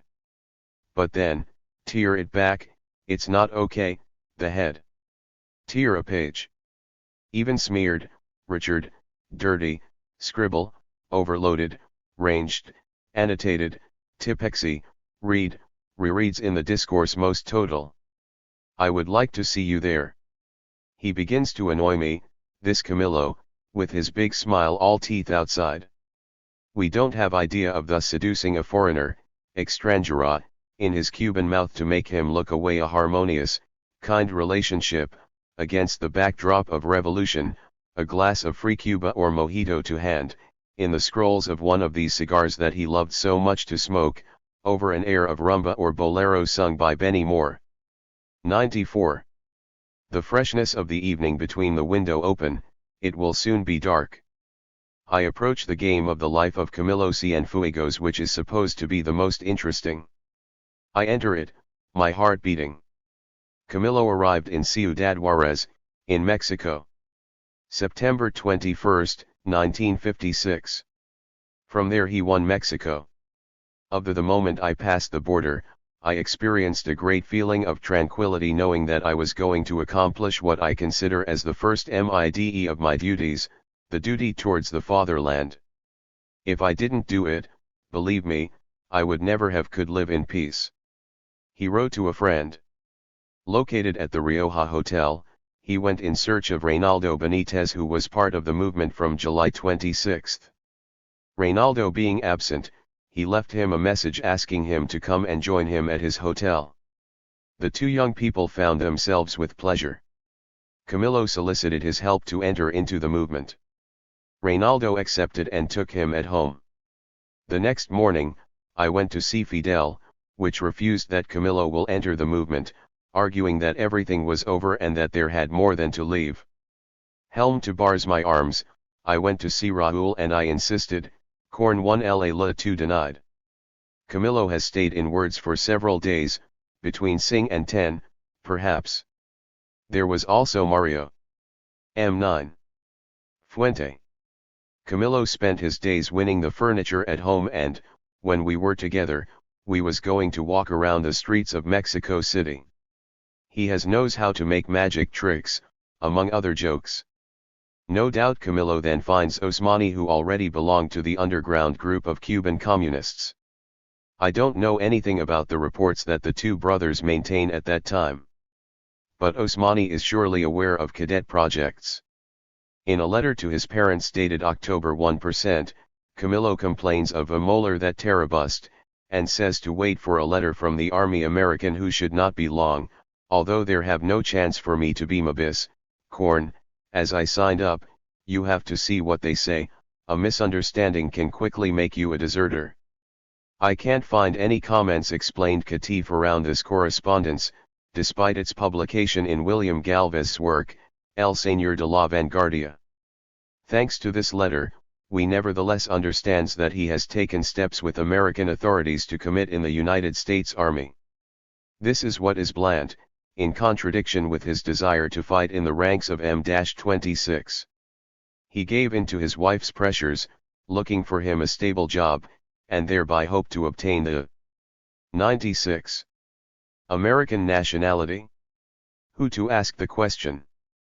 In William Galvez, the zealous biographer, in Tato Rabeza, the friend of the first years, in Zelma Diaz? What do they know about Camillo's real life far from his country? When I return to Cuba, I will see them all. But will they want me answer? There, we practice the tongue of wood as we breathe, and the climate that reigns in this moment does not encourage confidence. Their responses, whatever they are, will not have no impact on this book, since % want Washhouse finished before my next departure for the homeland of Alejo Carpentier. Third, want to have it between hands, the anniversary of the disappearance of Camillo, in order to pay tribute to him by throwing him at sea, as a bouquet, as do the Cubans, every year for 40 years, the October 28th. For children in Havana led by their teachers along the Malson is a pretext to laugh, to fight to flowers and piercing cries when the waves splash them. Dressed boys and girls school uniform then like to sing the Carlos Puebla song. Te canto porque estos vivo Camillo y no porque te hayas muerto. 97. Finally, Reynaldo Benitez won. FAI continued to insist and I ended up talking about it Fidel. We discussed a long time until that finally 1L accepts and gives me the address of the camp training where 1L had to go. So begins training at the camp of Ciudad Victoria, Mexico, under the orders of General Alberto Bayo, former war from Spain. Alberto Bayo, Cuban by his mother, Spanish by his father, had taken refuge in Mexico after the defeat of the Republicans. Lifted at 5 in the morning, Camillo trains until evening, force steps, shooting exercises, food frugal. Nothing puts him off. He does it there sans of an Argentinian doctor, Ecobedo Guevara, that Bayo designated as chief of guerrillas. The uniforms and sleeping bags were manufactured in the warehouses of a Mexi sympathizer of the M-26. Camillo he attended the judgment of one of the volunteers, Calixto Morales Hernandez, who had refused to continue training. Castro could not tolerate such a lackment to discipline, and a martial court was constituted. Fidel occupied the presidency of the tribe Nal, Bayo and Arcos served as assessors, and 98. Raúl Castro occupied the prosecutor's seat. Of their side, the men of the camp composed the jury. Calixto Morales insisted on the fact that 13-hour steps were not essential and that he refused to take part in it. Fidel declared that important shortcomings in discipline were to remain unpunished because, without discipline, the overhaul Han could not triumph. Calixto's punishment had to serve as an example, otherwise gangrene wins all. In fact, he demanded the death penalty to Calixto. Calixto gained the floor to develop quietly his arguments. It is then that Raúl, the prosecutor, stood up like a furious lion by interrupting the debates. What a disappointment I suffered, this after day, in understanding Dant the words of General Bayo, cried 1L. You have spent your life talking about military discipline, of the dignity of the revolutionary uniform, but, when a saboteur of your ideal, a bad soldier makes its appearance among us to undermine our revolutionary tick, you, General Bayo, our professor of military ethics, you throw in the towel and seek to save the life of this individual. No, 100 times no. We cannot let our hist begin to ire by this bastard, we cannot let it go this task on our history, dirty our hands in the pus that spans this individual. I come you. 99. Pray to be relentless with the companion who has transgressed our law. Later, after the triumph of the revolution, Bayo noted, I didn't know this Raúl. I knew an almost beardless young man, but how did he get to grow like this, under my eyes, With his rant, he had transformed into giant. We had a colossus ready to defend the principles of the revolution. S1, someday, insane murderers come to interrupt the life of our idol, our Fidel, thinking that this sacrifice will turn off the lights of the revolution. They do not know the man who will resume the torch. They have no idea what it is, because Raúl, it is Fidel multiplied by 2 for energy, inflexibility, the fabric. Fidel is a little more flexible, Raúl is soak steel. Fidel is easier to always dear, Raúl is a calculating machine. Fidel reached his goal with talent, persuasion, and personality, Raúl is a radius directed towards the lens. Calixto Morales was sentenced to remaining stops until the departure of the rebels for Cuba. He accepted all the low work, participated with his guards to all training so as not to deprive them, and no longer complained of 1 tad sulk, 2 ditto, \, 100 long steps. His only goal was to be self-laughing to take part in the fighting for liberation of his homeland. He succeeded, since Fidel allowed him to embark on the boat which was to redirect to Cuba. It was around this time that Camillo wrote letter dated October 12, to his brother Umberto, #I thought about my 24 years of existence and I reached the conclusion that I do not am nothing and that I am worth nothing. What do I have? What did I do? What am I? Nothing, which is worth it only to spoil ink and paper to explain it. But that doesn't mean that I did not make any efforts and one fought to get there. You can assure you of one thing, frankly, and one to Cuba, neither in the U. nor here, my brain and my heart have not been relaxed, 1ls are alert and ready to face life and its setbacks, whoever they be. In the port of Tuxpan, November 25, 1956 at 2 in the morning, 82 men and their leader embarked on a yacht, Granma, scheduled for 25 passengers. Camillo was among the last designated for the great adventure. The future fighters kicked the anthem National Cuban and the March 26 and July as a challenge to the forces of Batista and the dismantled sea. But the storm put out the voices one by one. The boat offered a tragic and ridiculous spectacle to the times. Men, their face smeared with anxiety, his stomach took place with 2 hands, some had their heads sunk into a bucket, the others had rolled on the ground, immobilized in the positions more bizarre, their clothes soiled with vomit. Apart 2 or 3 sailors and 4 or scathing other persons, the 90 passengers had a harm carabancy. The 4th or 5th day, things began to shoot a little better. The arrival of Fidel Castro and his companions had been scheduled for November 30. But, on that date, they had only traveled 3/4 of the journey. On the beaches, between Niquero and Payan, Celia Sanchez was waiting for them in company of members of the movement of 26 July and several dozen men ready to join the rebellion. They had managed to provide 5 trucks and barrels of gasoline. At same moment, Frank Paez and armed groups of the M-26 were preparing an uprising in Santiago of Cuba. For its part, Batista, informed of this jet, as well as a possible landing of Castro, had sent its elite troops. Dressed in olive green uniform and bearing the red and black armband of M-26, Frank Paez and his comrades in arms, at only 28, attacked then the police headquarters. During the assault, one of the leaders of the movement to Santiago, Pepito Rey, was shot. The fights are extended to the next day. 9 others guerrillas lost their life there. The insurrection had failed. Not seeing Castro approaching, and warned failure suffered in Santiago, Celia Sanchez donned the order of withdrawal on the evening of December 1. At sea, Granma, overloaded, showed signs of failure. A co-pilot, Roberto Roque, fell overboard. By order of Fidel, the yacht turned around in the darkness. It is for the light of a lantern that Roque could be found. Escobedo Guevara and Faustino Perez, who was also a doctor, digest the first aid. Finally they were going to touch the goal. Fidel declared that they were on the way to the victory and gave to set up his companions to put on the uniolive green shape. At the dawn of the Sunday. 103. December 2nd, the building agreed in a bench of vase, 2 kilometers south of the planned location for landing, on the beach of Las Coloradas according to the Che, on that of Los Cayulos according to American journalist Tad Sulk. He was 4 hours 20. The insurgents jumped into the water and sank into the mud.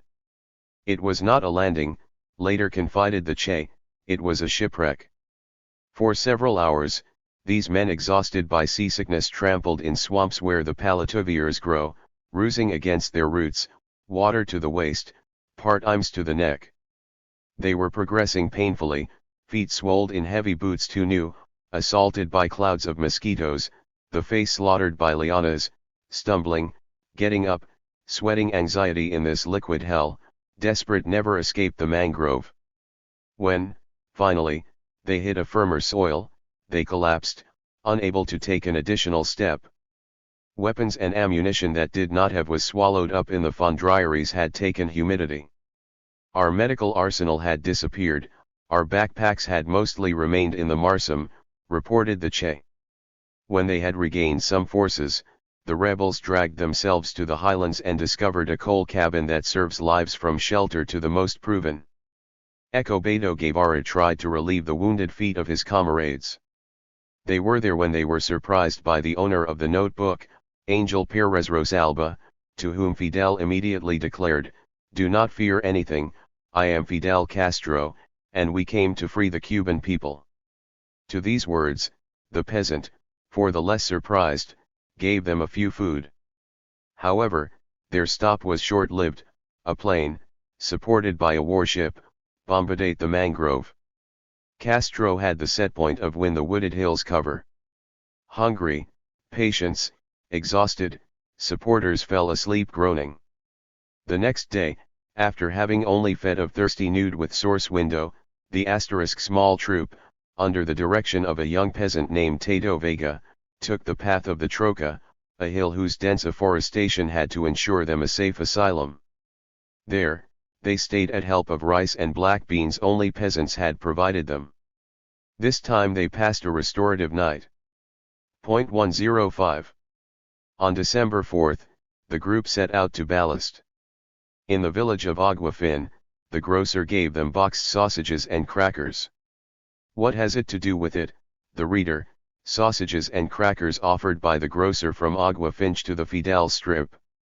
Like my help, I get lost in detail. It's more strong than me, I crush with the rebels on the stony paths, I have a stomachache, at the feet, the fear twists the hoses, I jumper at the slightest noise. I would shit in my PROC. That's all what I feel by following these Aitituofadas and their chief, Fidel el Loco, Fidel el Crazy, as we will not be long in calling him, as they may already nickname it Lo, hearing against these cursed new shoes and chewing sections of sugar cane whose they also mark their way, like little one's thumbs. This lamentable landing, the told in his memories of the war revolutionaire that I can't read without smiling, so his guerrillas show zero. I know, he is very easy to assert it, comfortably installed in my Parisian office. I participate in the cheap guerrillas and allow me reflections that betray both my naivete and my 106. Ignorance of subversive action, as well as would point it out to me my friend Regis Debray, who knows what it all means. It is enough for convince itself, to read his criticism of weapons or his revolution in the revolution. Better still, his magnificent admiration exercise, rented are our lords, composed since it is income from everything. In 1967, 8 years after entrance to Che and Camillo Cienfuegos to the Havana, he wrote, "History is advancing masked, she enters the stage with the mask of the previous scene, and we no longer recognize anything the room. Just like history, life too advanced, the room takes place with its entries, outings, laughter, and tears, faced with an audience that applauds or whistles the imprudent who advanced in front of the stage." When Regis Debray made this reflection at the Havana, he did not know that, a few months later, imprisoned by the Bolivian army, he should interpret a difficult role in camera. The little troop left by eating her crackers and progressed overnight by paths difficult, bristled with these sharp stones that inhabitants of Sierra call dog hooks, on which they stumbled. In Log Du's December, there were few, those who felt able to take one more step. Affably, men only traversed short distances and asked for prolonged stops. It is why we decided to stop at the Hira of a Canade, in a small sparse grove, nearby of the Maquis. That morning, we all passed it to sleep. It was also this morning, in Alegria de Pio, that these exhausted and inexperienced men experienced the baptism of fire. Denounced by the young peasant who had served as a guide, Tato Vega, they were surrounded by a gendarmerie company which shot them with machine gun and rifle. Fordvara, injured in the shoulder, believed her last hour arrival, yet put me to think of the best way to die in this minute when everything seemed lost. An old story of Jack London returned to me to Took, where the hero, leaning against the trunk of a tree, has to end your life in dignity. Has knees, someone shouted that it was necessary to surrender, then, back, we heard a voice which was screaming, "Here, no one goes." Followed by a big word. During the shooting, Camillo, the gun in hand, approached Reynaldo Benitez and said he calmly meant, leaning on to avoid bullets, "Reynaldo, you think if we get in the air, we will scare the soldiers?" Benitez replied that no, of course, we had to shoot the goal. Before going count that Camillo paid his head. During the hanging, 20-1 rebels were killed, 22 others were thrown out, 19 disappeared, others still reusing sire to escape and go home. When the survivors found themselves, at the end of 1,000 difficulties, they were only 16, and not 12, as we claimed later, no doubt in memory of the 12 apostles. Escobedo Guevara was not dead, his injury having proved to be without gravity, while his name's many asthma attacks declared itself with a violence such as his friends feared each time that they do not prevail. Hungry, without reservation water, other than the one they managed to draw in the hollows of the rocks using the pump of anti-asthmatic sprayer of Che. They are back, trying to reach the Sierra Maestra in guiding on what they believed to be the polar star, orientation which turned out to be wrong. They only last their survival to the help that the pays without bringing them, often at the cost of heavy sacrifices. At the beginning of 1957, the rebellious army understood 20 men, including 4 peasants, Crescencio Perez and his son Ignacio, Manuel Fajardo and Guillermo Garcia. Orient, December 24, 1956. Very dear old and brothers, I kiss you very strong, I hope you are all good.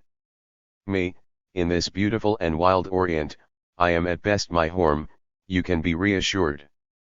Do you say that I am in the process of fulfilling my duty, soon everything trier in order and we can be united, live. Peacefully, in this peace that has not been known for a long time. This is why and for good other things that men cannot miss if they want to live with dignity, that I am here. Old, I beg you not to make you die, you will write whenever I have the opportunity. Receive, my unforgettable old and brothers, full of kisses from your Camillo who loves you. Best memories to all my friends. On January 17, 1957, they attacked the barracks of the Plata to obtain weapons. Camillo Cienfuegos was distinguished during the action which was victorious. There was neither killed nor injured among the rebels. Cuba, if you do, yo que te conozco tanto, Cuba, if you dare that is blood you will palm that is blood you will palm there are you mar on lanto. Nicolas Guillen. I have to resist the desire to tell the life of Camillo Cienfuegos in Sierra Maestra, this struggle of a handful of men among the Mungidens to hunt a dictator evil. The epic of these young people me fascinates to the point that she could train me far from what I offered to do here. 10. Cuba, if I told you, I who know you so much, oh, Cuba, if I told you that your palm is made of blood, that your palm is made of blood, and all crying your ocean. 115. Only know, reader, that they endured the hunger, dirt, suffering, fear and betrayal. Camillo, among them, was one of the most violents. Perhaps he was shudder when was put to death, in February 1957, the traitor Eutimio Guerra. The execution took place in the milieu of great thresholds water, under a sky riddled with lightning, in the din thunder, without even the most close to him could have heard the sound of the blow of fire. He experienced boredom, the fatigue of long steps, supporting Escobedo Guevara, struggled when his asthma attacks were more frequent and stronger. To the point that a Guajiro asterisk who also had to help him put a foot in front of another cried him one day, "Argentinian shit, you are going walking or I push you with the butt." Another time, this same Argentinian had styled of a helmet taken from the enemy, and wore it with unparalleled pride. Camillo, the lessee for a Batista soldier, wanted to shoot him. By happiness, his rifle appeared. The Che then agitated its white handkerchief, shouting to stop the fire. Cuillon. Locked Camillo, you took me prisoned and but I forced you to go. In July 1957, Camillo was appointed captain of avant-garde, with the mission of deer deserters and capture them. He entered also new recruits, peasants for mostly illiterate, to which the Che was undertaken immediately learning to read. On occasion, Camillo also played the teacher, but it is above all the bad words he taught to his students, who adored him. This was in particular the case of a young Guajiro of 17, Daryl Alarcon, known as Benino, whose partner, a Guajira of 15 years, had just been killed by Batistan soldiers. The boy found refuge with supporters and asked to fight to avenge your friend. Despite his lack of training, Camillo took him. At the end of a commitment, the young man had disappeared. He thought he was dead and Fidel strongly reprimanded Camillo for having said was too early in the fighting. When he came back, Cu. 115. Blood green. It was not his, but that of a comrade fell to his side, of which he had carried the corpse and machine gun to the camp rebel. The kid was immediately congratulated by the commander-in-chief. Happy to see him again in life, Camillo took care of his military instruction. On December 13, he wrote to his parents. Dear old and brothers, I kiss you very hard, I hope you're doing well. We, in these hills, we are stronger day by day. The latter time, we have had several fights and all we came out victorious. We have lost 2 of our most valiant comrades. These losses do not discourage us, on the contrary, when we let us think, we fight with it all the more brilliant. They died as should die men who love Cuba, with honor, full of courage, on the front line, facing the sun. In New Calf we will be separated for the end of this year, but whatever, our thoughts will fly away to be together. Soon will arrive the day we are put at home to enjoy peace and quillity that we will not win, that we do not deserve bronze, by continuing this struggle to its end. Which, be some, is very close. Has. After being cut your hair. At a press conference by Fidel Castro. With the Farina's driver in front of aircraft on which they disappeared. Its last public appearance at the balcony of the presidential palace, October 26, 1959. To this letter, he juvented a copy of second issue of the newspaper printed in the Sierra, El Cubano Libre. At the end of the year, the rebels received a emitting post.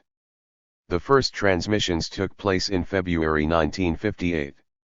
When our transmitter finally took off in the airs and made known to the entire territory our existence and our lotion to fight, the networks wrapped and branched, touching the West Camagüey and the Havana, and East Santiago.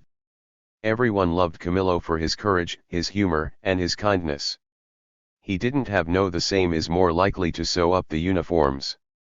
Torn, pointing out by laughing, don't forget not that I was tailor. Christmas approached and the men became taciturn by thinking of their family of which they were distant. To distract them, Camillo organized a party to which the homes were invited Sierra's tents. On the invitations that there had been sent, you could read, The Degree 1 Peloton of Column 4 has the honor of invite you to Christmas Eve that we will celebrate in the barracks located at the Pata de la Mesa. The party will be hosted by the Vanguardia duo who will sing for you Por el Camino Verde, the Rebel trio with Geraldo, Virales, and Guevara, the Guaracheros of 26, Merengueros de Mendoza, the duo of the brothers Marino, the Dynamiter dancer, Luis Olazabal, and Vilo Acuna accompanied by the Cuba Orchestra Free. Fes Mendoza will be the master of ceremonies. We will take photographs for posterity. The master photographer will be Guillermo Vega. We accept artistic collaborations. Signed, Captain Camillo. We don't know anything about the party itself, but we maybe she met a frank success. Our strengths are taking on the appearance of small army, disciplined, devoted, trained, whose 118. Combat tactics are perfected and developed day by day, corn, above all, aggressiveness and the very great spirit of combat, noted Fidel Castro. The money was difficult to reach Sierra, but it happened. In most letters of Fidel dating from that time, the commander-in-chief demands money or acknowledging receipt. He has indeed given the order that foodstuffs the farmers are obtained from the peasants paid. And woe to those who did not comply not. As for armaments, the revolution's Tionaris managed with the axe killed on the enemy. In February 1958, Camillo was injured in the attack of a Batiste barracks in Pino del Agua. A Uruguayan journalist, Carlos Maria Gutierrez, who came to interview the Che which we milked then a lot in the Cuban newspapers, found it by his side. Reached in the belly and a leg, he was taken to the military hospital of the Sierra where Dr. Sergio del Valle cares everything reproaching him for taking too many risks. Camillo retorted to him, "But, my old man, the conquests, when you cannot get them with rifle, they must be won by Leprit." He wanted him make it clear that when you are just a little number, weapons are not enough, that it is necessary to use intelligence and courage. 119. On April 1, barely restored, Camillo won the plane to set up action plans and sabotage, harassing the casing, cutting railway tracks and telephone lines. Che was worried about him and made him pass his recommendations, above all do not waste your bullets in unimportant fights. Organized everyone and find out how many horses and cattle heads there is at Candelaria. Keep me posted on everything, he wrote him to Nanratiales precise at Hunter 800 cartridges. Keep me posted on everything that you do, and tell also where we are there, because, from here, you can't know anything. Remember the essentials, prevent traffic on the Central Road. On the 5th, knowing the whimsical and easily unruly of his friend, he insisted in these terms. Camillo, one is very important that you give me news of everything you know and everything you do not only from a military point of view, but also with regard to transport paralysis and the general strike, because I am without news of whatever nature. I also have asked to find me Victorino Perez, who has formed his own guerrillas somewhere there, because I would like to speak. In another unclean letter, Escobedo Guevara told her desire to go to Camagüey, poor devil, don't go yet for Camagüey. Yet thought to offer to the giant of Hormer an intervention column made up of 20 men, and to be planted in the region, corn, since you have ahead of me in writing, I proposed it will be 2 columns, with their commanders' respective dance. You can do what to sing you in the area, but does not take too many risks, so that you can stay until the end of the party which, to my knew the echo of increasingly numerous sabotage towards the whole island. Batista took the opportunity to harden the device repressive. The failure of the strike was considered by Fidel Castro as a defeat. After the failure of the strike, a danger reaped seems, that of a military coup, in accordance with the thesis which pretends that only military kicks can overturn Thatchers, just as they establish them, plunging peoples into the fatalism of dependence. The failure of the strike was not only due to a question of organization, but also to the fact that our firepower is not sufficient, and she is not because that our only weapons are those that we take to an enemy well armed, paying them dearly from our lives. In a letter to his friend Celia Sanchez, dated April 26, Fidel still writes, "I need cyanide. We also need strychnine, the most possible. Opinion, is close. I also send you this little memory one night in Odalia. I read in old books who deal with fate that we don't get far away if we stay behind, moron. Faye will join you soon. Prepare the cigars, and kisses to everyone." Camillo replied on April 14, "May unknown gods want you to do well. I received your message, which disturbed me. Either you are very happy, either you are very pessimistic. I did not receive here nor men, nor ammunition, nor no bombs. Finally, nothing at all. Feed you, write readably, there has passages from your message that I did not happen days not to decipher. In both Chinese." A few days before, he had written to Fidel to let him know the problems he encountered with volunteers from cities and with Manhadu men who deserted or abandoned gave their weapons. At the same time, he said his desire to set off for Kamagi. "It appeared to me necessary that our strengths be present in this province," he said. On April 16, he was promoted to commander. 122. Having regard to the tactical and compliant opportunity to the need to coordinate our forces, the commander Camillo Cienfuegos is appointed military sand of the triangle whose three summits are Bayamo, Manzanillo, and Victoria de las Tunas. The obligations of Commander Cienfuegos are those relating to its grade as well as the coordination of efforts of the different guerrillas which operate in the zone, for what 1L must communicate this nomination to the various captains, lieutenants and responsibles. Signed, Fidel Castro, Commander-in-Chief Revolutionary Forces. He replied on April 23, receipt of my promotion to the rank of Army Commander. Rebel 26 Fuilit. In front of such a great honor and a so great responsibility, I swore to fill out full me function and work to the end of my strengths to accelerate the triumph of the revolution. Please give me the opportunity to serve more still this more than worthy cause, for which I will always be ready to offer my life. Thank you for giving me to the opportunity to be even more useful to our homeland suffering. It would be easier for me to stop breathing what to stop being faithful to your confidence. Always to your orders. 125. In a letter dated the next day, April 24. We see all the affection that united him in Guevara. Che, brother of my soul. Yas received your word, I see that Fidel placed you at the head of the military school, I'm very happy because, thus, we can count in the future with soldats of choice. When I was told you would come we honor your presence, that didn't such plus. You played an extremely important role in this conflict, and if it is true that we need from you in this insurrectional stage, Cuba will have even more need to you when the war is finished, so that the giant does well to take care.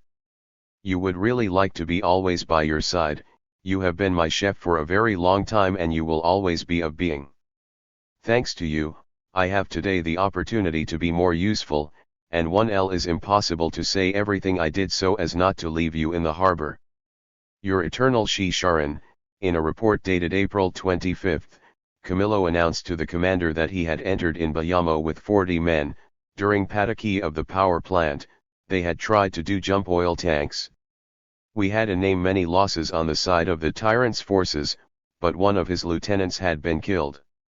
I need you to tell me you have to continue to blocker the rice fields, added the new commander had rice, meat distributed as well as milk from hungry populations, despite the cash flow difficulties, need a little money. To find it in Bayamo. You know perfectly well that, up there, in your Colinas, you are forced to be champions in savings. On April 26, Fidel sent him his answer. I received your letter, it makes us very happy to have from you. We think all the time of THIRD-1C1, and we know you know long enough to save hijacks. We are in the process of prepare to resist the offensive they will launch against us in the coming weeks. You must be attentive. Your main function will consist in harassing the enemy on his rear. Send US 00 pesos and 500 cartridges of 30.06. Don't worry not to power for the moment, satisfy your wish to go to Camagüey, 1L still remains a lot of land. 125. Before, and we go for Havana. Would you like to be the first at Pina del R6? There, the saddest thing I have to communicate to you is the death of Ciro Frias during an attack on the Imias barracks, in the Baracoa sector. This loss deeply affected me. Ciro was someone intimately linked to the history of this struggle. I don't know how his poor mother can endure the nouvelle. Her only 2 sons died. Yeah, don't dwell on me not more, because I am very tired. Yeah, you embrads all very hard. Fidel's confidence, the tenderness of Che, ultimidity of his comrades, the affection of his men will make unrepentant joker, boastful in front of the danger, of the guerrilla pline, a responsible chief.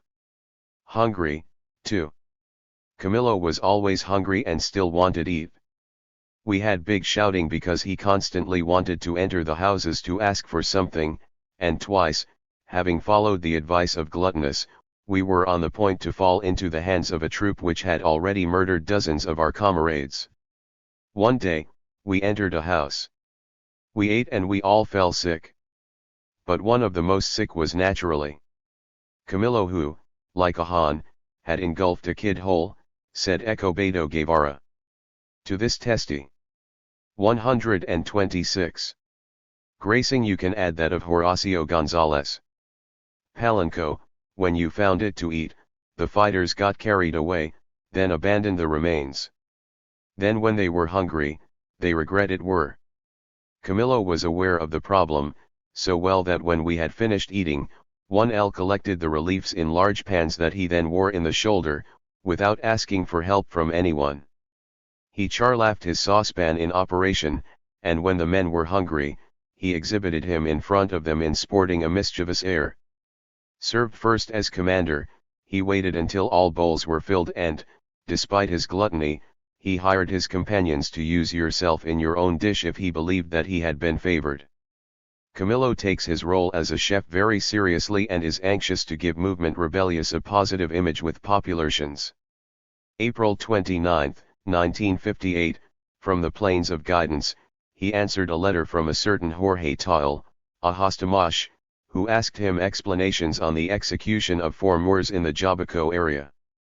You can be sure that you never killed person without sufficient evidence of his guilt, though alone thinking that we would be capable of employing the same methods as those that we cat.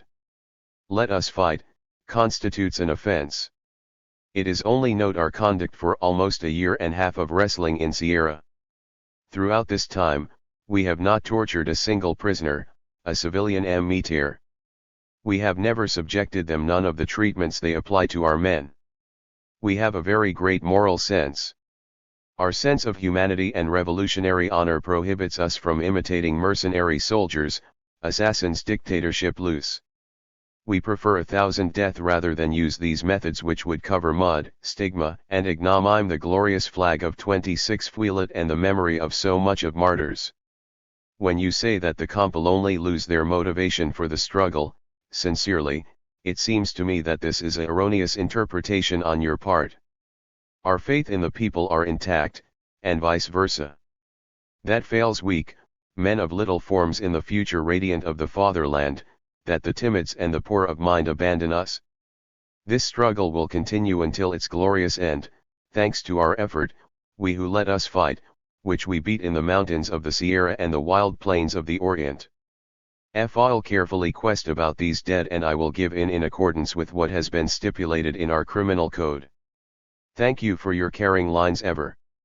128. Am always ready to hear any construct criticism tip from which our cause can benefit from. His unconsciousness in the face of danger was total. He was going forward in all circumstances. During a from my stays in Cuba, Pepito Sergera told this anecdote, with Felix Lagans, said El Negro de Pilan, as temerer and crazy as it constantly launched stupid challenges. Affairs, 1ls planned to attack an enemy camp alone in order to know which of them would show the most courage. Fidel, learning Pawnee, prohibits them. El Negro disobeyed and was injured. Castro withdrew his rifle to him, what Camillo laughed. El Pilon did not wear the rebel's uniforme, nm the beard. He shaved every day, dressed a white shirt, cowboy boots, pants navy blue and a hat similar to that of Camillo. Cienfuegos could pass without transition from the gaiety to violence, it was a mood change radical. One day that he was driving a jeep by Compa GME of 2 fighters, a military patrol opened the fire on them. One of his men trembled in pulling and missed his target. "It's the rifle that doesn't work not," he apologized. Camillo replied, "Don't be cuyon, it is not the rifle that has a problem, it is you." Another time, they had set out. 129. Cade, with the Che, between Agua Reeves and Loma Azul. The soldiers went up to them and Camillo asked it is up to the Che to let him draw the premier. Regular troops he continued to move forward and Camillo did not daze not. The tension was huge among the little one group of rebels. Camillo waited for the first enemy was almost on him to fire burning doublet, and even withdrew his Thompson from the hands before he got rid of. I also remember that he had introduced itself, with Fulito Diaz, in a camp Mixerian and that they were both springs in riding and taking sugar. He did not reserve his jokes for only soldiers from Batista.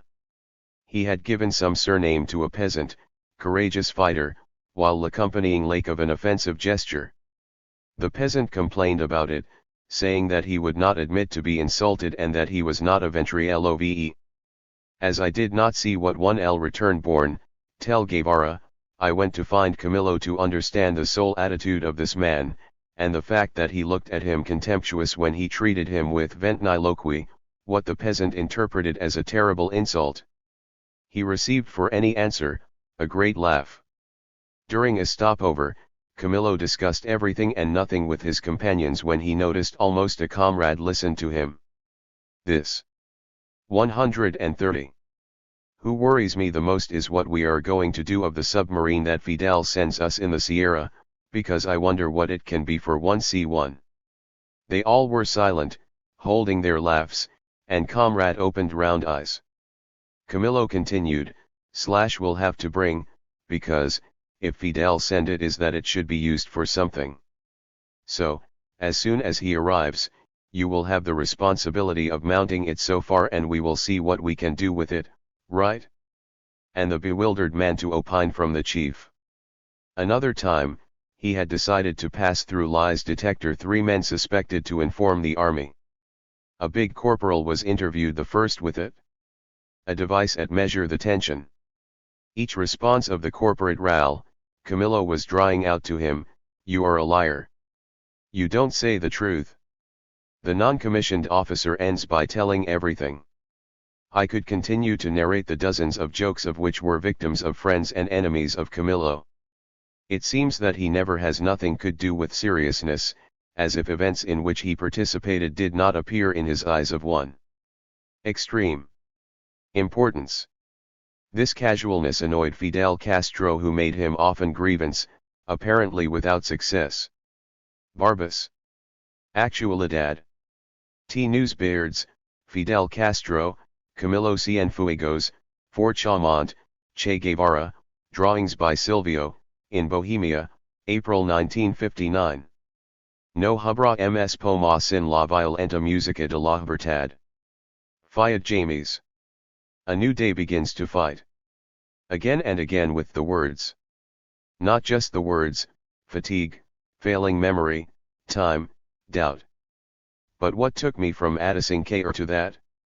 To this work that I find absurd, this morning, and whose very interest escapes. I imagine Jean-Claude Durand reading these lines, too much personal considerations, Rugine. So what? I nothing there. This book is precisely a matter personal between Camillo and me, between a dead and a living. If you knew, the dead have these requirements. I know that if I was not the successful as I am, this book would not see the day. but success is fine, it comes. I know that also. And these are not the books I hold the most market. The consecration of a book is a kind of miracle, the against, at a given time, between sensitivity of an author, his universe, what he says, his way of saying it, and the public, the big and the small, the broad audience and that of so-called informed readers. A ray of sunshine plays on the keyboard of my typewriter. After the morning of the morning, a beautiful blue sky square serves as a backdrop to the cross of the Saint-Germain-de-Church bell tower. Close. I move away from my subject. In the disorder of my office, a cut press attracts my gaze. I read, a book is a living being. A book is something that dies and resuscitates all the time. It moves. It's tiring, it's disappointing too. She speaks of gold, this Christine agate, which is entirely in his books, heart, body, sex wrapped in his words. Me also, I am in this book, I am his prisoner, and I will only be delivered when I write the word end, in large characters, with a black felt. I get lost. Yes, all this will seem well drowned to the reader, pass from the blue from the sky, which already is no longer blue, to my bearded man from Sierra, that don't be very serious, and even if 134. So, I can't do anything about it. A little indulgence, what hell. After the failure of the general strike, which was to unite all the revolutionary trends of the island and throw the people in the street with cries of Lo Batista and long live the revolution. Fidel Castro had summoned to the Sierra Maestra everything M-26 let land. There he let his anger. However, the danger was there. Batista, resolved to end the rebellion, had just sent 10,000 troops, supported by the artillery, aviation, and navy, to reduce to 180 guerrillas with little armaments reliable. Yet 1/s have faith, a faith of martyrs, they have lightness, 1/ls have perfect mastery of the field accident of the Sierra, 1/ls know wonderfully each trail, each house, each hill. They can walk quickly and long, climb, run, hit a slope. They know the shortcuts, the shelters, turning turns conducive to ambushes. May 25, 1958, Fulgencio Batista launched his offensive of encirclement of Sierra. Since his Plata headquarters, Fidel directs the operation's harassment rations. No pasaran, this is the watchword to the Maquisards responsible for interdire access to the commander's eagle nest in chief, hence he can follow the progression of casing. I only have my rifle to face, he wrote to Guevara. Of the Plata also leave the programs of Radio Rebel thanks to new transmitters, more powerful, which allow a diffusion on the whole island, or even until Miami and Mexico, of the propaganda of the movement, of account of committed battles and denunciation abuses committed by the army. We are fed up also sure the families on the fate of their fight stands. The United States is concerned about the unpopular growing righty of Batista, their protege, so much to Cuba only on their own territory. The press of whole world, which has relayed the famous interview of Fidel directed by Herbert Matthews, does not hide besides his sympathy for these young people revo-bearded Lationary. The aviation bomb from the villages of Sierra who emptied their population. Peasants were arrested, some murdered when they were suspected of having helped the rebels. At first, the forces of Fidel led, hidden in the ravines, held out in the caves. But, little by little, their harassment actions, the explosion of bombs, sabotage, 10 against 100 starting to make many victims in the rows of the casing, the high command military meant. Despite attacks incessant, the guerrillas managed to install their telephone lines. Likewise, a little airplane from Miami and piloted by Diaz-Lan succeeds in landing on the landing ground that the bearded people had fitted out, delivering to them weapons, ammunition, detonators for bombs, as what gasoline. In the apparatus was Frankie Carlos, who immediately took hand Radio Rebel programs and the Bulletin Duce, El Cubano Libre, which after having become Revolucion was going to know a beautiful destiny journalistic. Camillo Cienfuegos, however, was fighting always in the plains of the Orient. Receive all there, in this Cuba area very, an affectionate salvation of all those who, in these 57 plains, aspire with confidence to victories bleables to those obtained by you in the mountains. After a few days of business, I am enough sortly relaxed to sit down and bring my ideas to write to you. After received your letter, the 500 cartridges and 500 pesos, I will be very attentive to your instructions and will follow them to the letter. Despite the downside of the land and the absence of any dam mountainous, I carried out the operations, and it did not too badly. To study the field for me night against the enemy, I have a plan in hand. He is of large scale. I made photos of the places and I study the land to ensure my blow. The number of soldiers varies between 30 and 60. On May 1st, at the railway station, we ambushed a Michelin that went from Bayamo to Rio Cauto. 1Y had 5 soldiers inside. After half combat time, we managed to take the Michelin. Result, 5 soldiers seriously injured, 4 of which are dead. We recovered 5 rifles, 4 Springfields, and 1 Garand. Yesterday, on the 4th to 11 a.m. and half in the morning, 2 twinners began to fly over the campment. We heard shots on the embankment. On our back, it was filled with soldiers all along. We have PHE luggage while the planes pulled us above. The twin engine has launched foes. 138. Bhari, Hill, and the whole Maya region were in flames. There, we pushed them up for the first time. We returned to the camp. We set fire to the hill around the place that was controlled, to avoid that they do not pass. Then we got into position and we were pretended to fight until the last cartridge. Fooled I hadn't seen the men fight with such courage. 1 LS tried to reach us 6 times, each time they failed. They beat in retirement while sending us mortar fire. We had to fight like never before 7:30, waiting for the night. She is finally fell when I thought it was about wood mine in butcher's shop. We had no problem to go out. We crossed the embankment and we got lost in the thickets. The troops had withdrawn. The army has never behaved in such a way, loose, removing her troops because she knew we was there and that we would break the encirclement. I am proud of my men as a whole.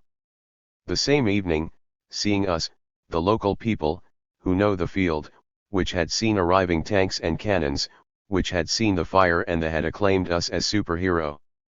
Fidel, I am not a Quebec, Le Mans, this time, I have no choice. Send me cartridges, if it can be. If a situation reproduces. 159. Similar, the only thing you can do is to beat us and to shoot while waiting for the night, or I know short of ammunition. I have no more shells of mortar. We drew more than 20, 1L left me 15 without primer, and only 3 loans to be shipped. My greetings to Che, Celia, and others comrades. Greetings. While a new front was opened to north of Santiago, in the Sierra del Cristal, under Raúl Castro's orders, Fidel was struggling with very miserable administrative tasks. People annoy me so much, I'm so tired of this role of foreman, to go up, down, without a minute of rest, forced to take care of everything, even the most insignificant things, to repair every forget and all the negligence, which I regret early days, where I was really a soldier and where I felt happier than now.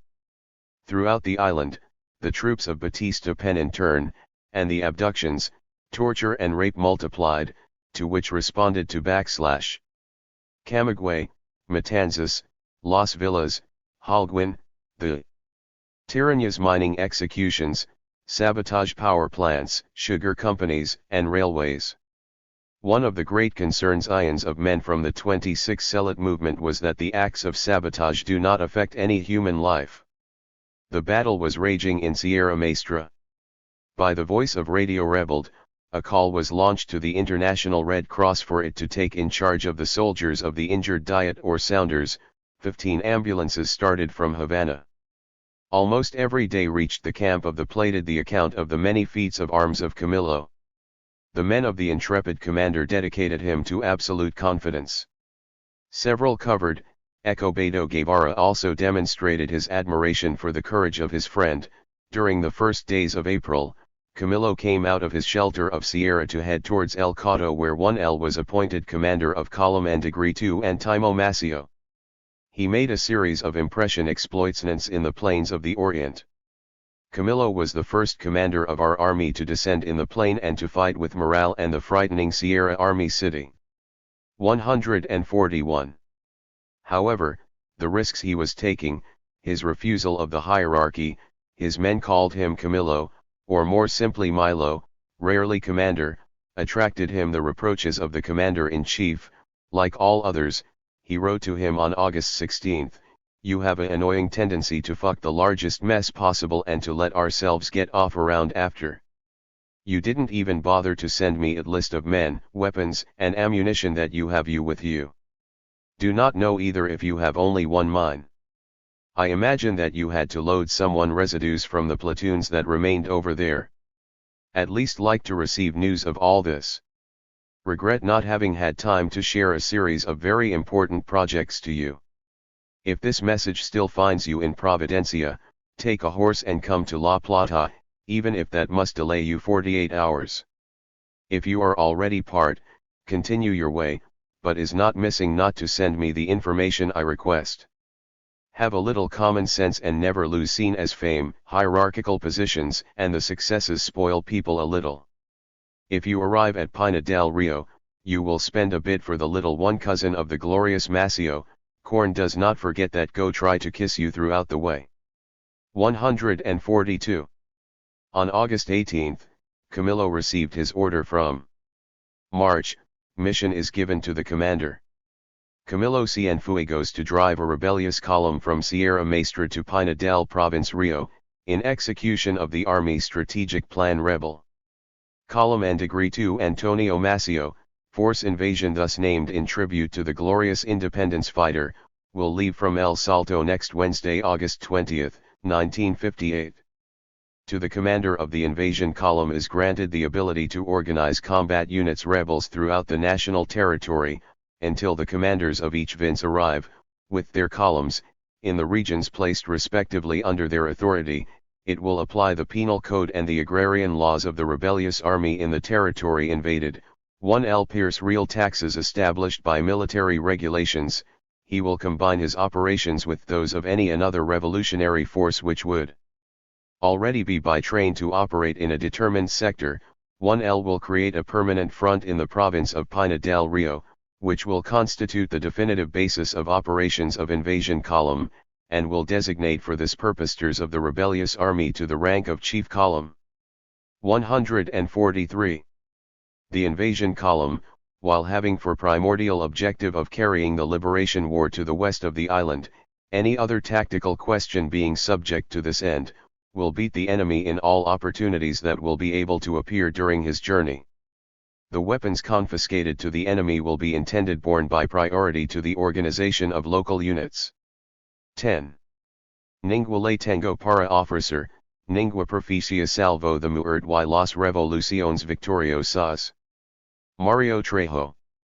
And Camillo went to the head of 74 men to fight tyranny. October 9, 1958, he sent to Fidel, from Las Villas, a long report which I cannot resist the urge to quote large extracts. Correlo Cienfuegos report to Fidel Castro. Since we left the Cauto zone to set sail for the west, we walked 40 steps without resting a single night, most of the time without a guide, taking the south coast as a landmark and by directing us to the compass. The route along the coast was catastrophic. We worked for 15 days with water and from mud to knees, keeping each night of the ambushes and troops arranged in the fords where we had to go.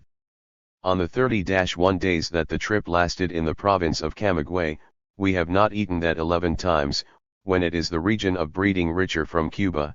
After 4 days without anything under the tooth, we had to eat a mare, the mulder element of our already very poor cavalry.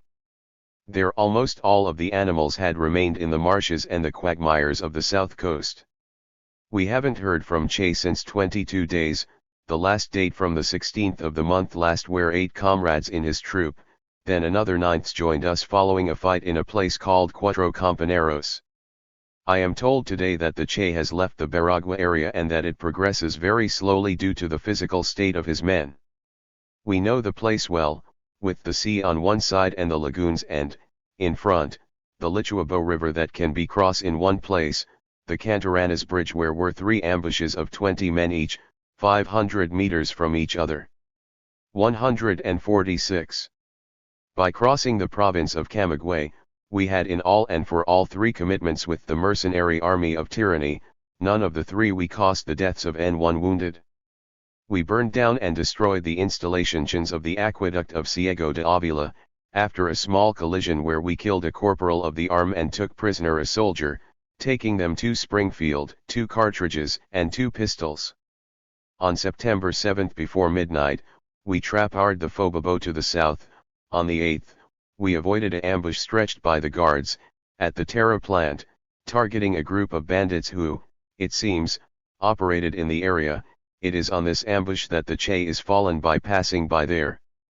We arrived at Federal Mountains without any problem. We learned from a messenger of the Che that a hanging had, making 2 dead and 1 injured on our side, 2 dead and 5 prisoners of the other, and that we had won 7 long cannon weapons. After removing the ambush prepared in the event of reinforcement, the column Cerro Redondo, commanded by Che Guevara, carried out his junction with us and we left together towards the Maquis neighboring the power station Francisco. 147. On the night of 10, we left our cavalry, which included more than 70 animals, and left for trucks. At 7 a.m., a small plane to Knowledge appeared and discovered the abandoned trucks from which we had moved away about 2 kilometers. At 11:30 a.m., a rebellious recognition patrol discovered a large number of soldiers following the banks of the river that we had just crossed. At the same time on a dirt road, less than 800 meters from where we were camped, 6 large trucks loaded with dictatorship soldiers. To the following the passage of all these soldiers so close to us, the men were placed on alert and arranged on line defensive over the entire length and width of the canny where we were camped. The sun hits hard, the men do not move from their positions, not reveal the place where we were. Night came, you had to cross a really dangerous area reuse in which we completely ignored where l'ennemi could be. At 7 a.m. we are MMS on the move. After a few hours walking, we were out of danger. We all aspire to arrive in the province of Las Villas. It was his proximity which gave us the strength of continue to move forward. In the evening, we came to a house where we obtained from a 148 guide that he will take a long way. When we passed the border between the 2 provinces, a few days later, there were still men which wore 2 rifles.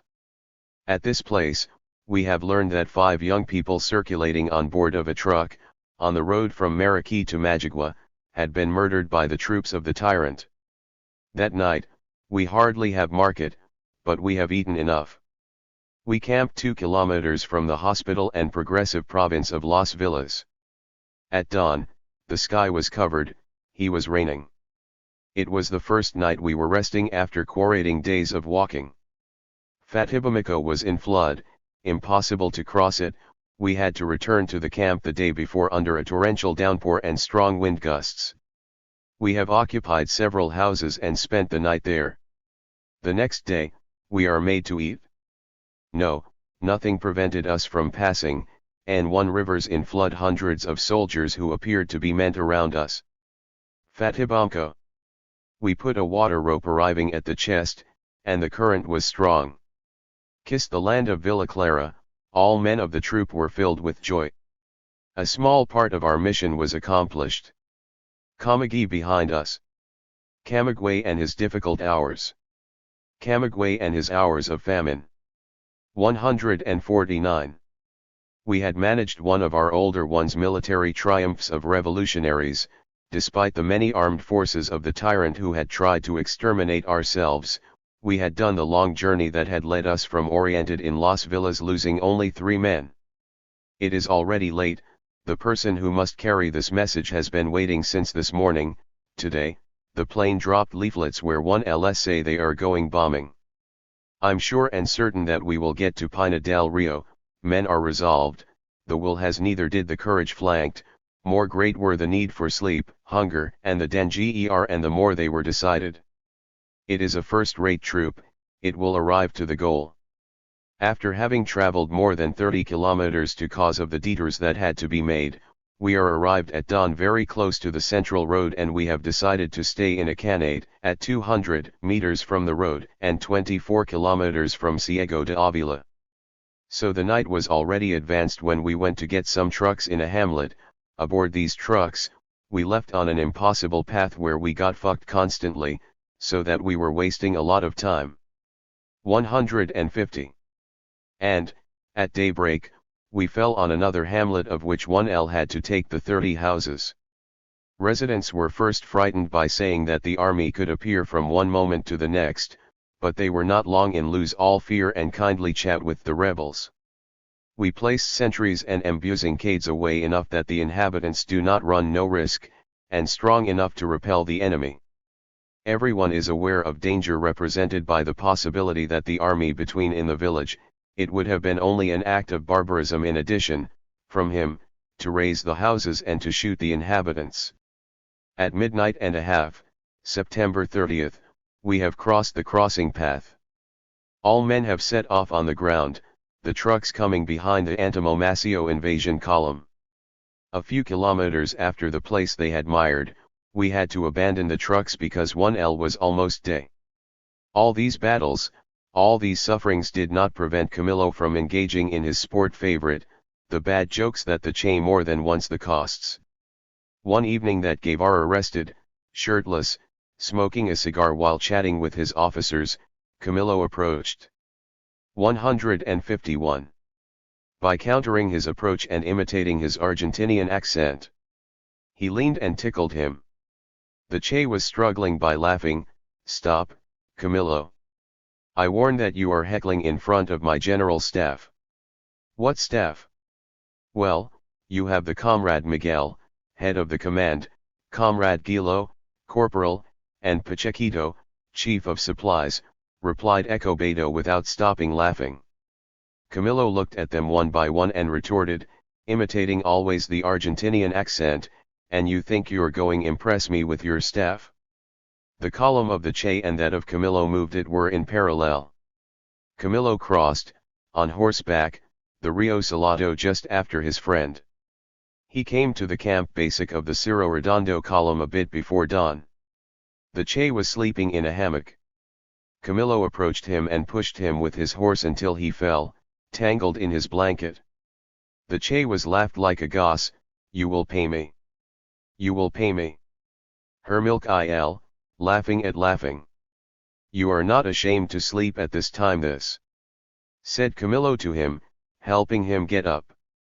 How do these men have their hearts to laugh when they lived a real nightmare, progressing despite a appalling cyclone, Ella, her gusts of wind, her Torina rains tile, dice in flood, useless trucks sands, harassment of casing or hordes of mosquitoes, with no other drink than stream water, almost without food, feet torn apart by cutting plants, trying to sleep in the mud while prota giving their weapons of these cursed rainfall who no longer ceased, horses carried away by currents, ambushes of the enemy, dysentery or fever crises. They had thought of browse the distance in 4 days, they put 7 weeks to reach their goal. It's a woman, Elena Cabrera Lopez, who responsible for sending Camillo's report. The latter indicated the name of the recipient, Elena Guevara, another woman, and the place of discount, Bayamo. You know what you are exposing yourself, he warned, you are aware of what you do, the risk you take. His concern does not share that by seeing her again 2 days later, he lembrasa, moved, Elena, you have completed the assignment. Since you have left, I only did think of you, to be afraid for you. As I am happy to see you again. 153. To date that moment, Elena became the Mess Camillo Sager. After reading Camillo's report, Fidel not hiding his enthusiasm. From Fidel Castro to Camilo Cienfuegos. It is with an indescribable emotion that I come to read your report, dated 9 current. There is no words to express joy, pride, and admiration that I felt for you. What you did is already sufficient to cut a place in the history roof of Cuba and great military prowess. Do not continue your progress until further notice. Wait for Che in the province of Las Villas and do your junction with him. The Potico revolution situation there is complicated and 1L becomes essential that you stay in the province for the time required to help him settle down there. You give you the hug, with all my admiration and my affection for heroic soldiers of your column. On October 30th, Escobedo Guevara is appointed military leader of all the strength of the movement from July 26 in the province of Las Villas. A tough task was waiting for it. Rally the different facilitations hostile to Batista who, for their part, had 154 found refuge in the maquis of the Escambre to also fight dictatorship. There is found the communists of Felix Torres, supporters of the Revolutionary Board, Forchaman and Rolando Cubala, Victor Borden, who had gathered fighters from the M-26 spare looted after the failure of the general strike, and a Spanish anti-communist, Fidel's opponent Castro, Eloy Gutierrez Menoyo. After several interviews with the Che in Escambre, Camillo and part of his men returned to the one command post Francisco, on the northern front of Las Villas. The populations of the villages already released came to in front of Camillo to greet and kiss him, even the children clung to his legs shouting to him, "Take a word with you. Take word with you." November 23, after a fight nearly 3 hours, Camillo took the barracks of Zulueta. On November 29, he joined Guevara in Fomento where more than 1,000 soldiers from Santa Clara attacked the rebels. Once again, this opportunity, the Che was paying tribute supported to his companion, the commander Camilo Cienfuegos, head of an elite of veterans of his column, intervened personally in the defense of our left wing. 155. With the help of the Revolutionary Board and militias of July 26, the city of Fomento was taken, his barracks invested, and the soldiers of the regime, 140-1 in number, were made prisoners. Then it was the turn of Sancti Spiritus, Placetas, Sagua de Tanamo, Cabeguan, between other cities and villages in the province, to fall in the hands of the bearded people.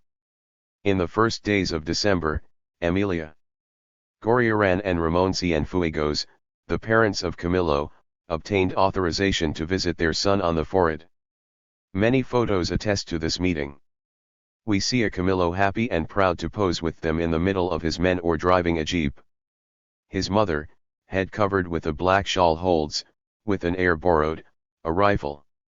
The father who is entitled to a gunner rifle, is hardly more comfortable. Camillo, although smiling, looks tired, concerned. On the orders of Fidel Castro, the Che job. Camillo in Yaguaje whose garrison, ordered by Captain Alfredo Abanley, opposed the Ashravelius jump a strong resistance. Guevara was injured in Cabeguan, jumping from a roof to another. When Camillo learned what had caused the fall of his comrade, he teased him on his 156. Clumsiness, despite its broken wrist and skill arcade split. As filthy as one as the other, the two friends considered themselves with affection. The inhabitants of the city surrounded them, Devi wisely the Che whose reputation had reached up to them. Their attitude made fun of Camillo. "You know what I'm going to do after the victory. I will put yourself in cage and browse the country by collecting 5 pesos per starter so that we can see you. I will become rich." It is with regret that Camillo saw the Che who was to return to Santa Clara to give it the final assault. He himself had to stay there in order to watch the resistance of these cursed Cascuatios and get their surrender. On the night of 24, the enemy aviation bombarded the rebel trenches and the population. However, the attack was not very effective. On the other hand, that from the morning in the morning, she destroyed buildings and made many injured among the inhabitants. Helped by 3 others rebels, Camillo wanted to move his emiton the first floor of the town hall. During the trajet, an airplane flew them off and opened fire. Camillo mount to they being to constructed entrable then rushed in the street, where he executed several cabrioles. Further, he found himself on his back, but without having dropped his rifle. The plane returned to perform a passage, machine gunning again. Always lying on his back, Camillo replied. The device resumed altitude, then returned to align a new time on the street. Camillo got up and he was there. Shots exchange. The machine veered towards the coast and disappeared. Without a word, Camillo was heading already to Marty Park when the device revealed, steering wheel of the buildings. Camillo drew in several and had to hit the bullseye, as the plane was flying.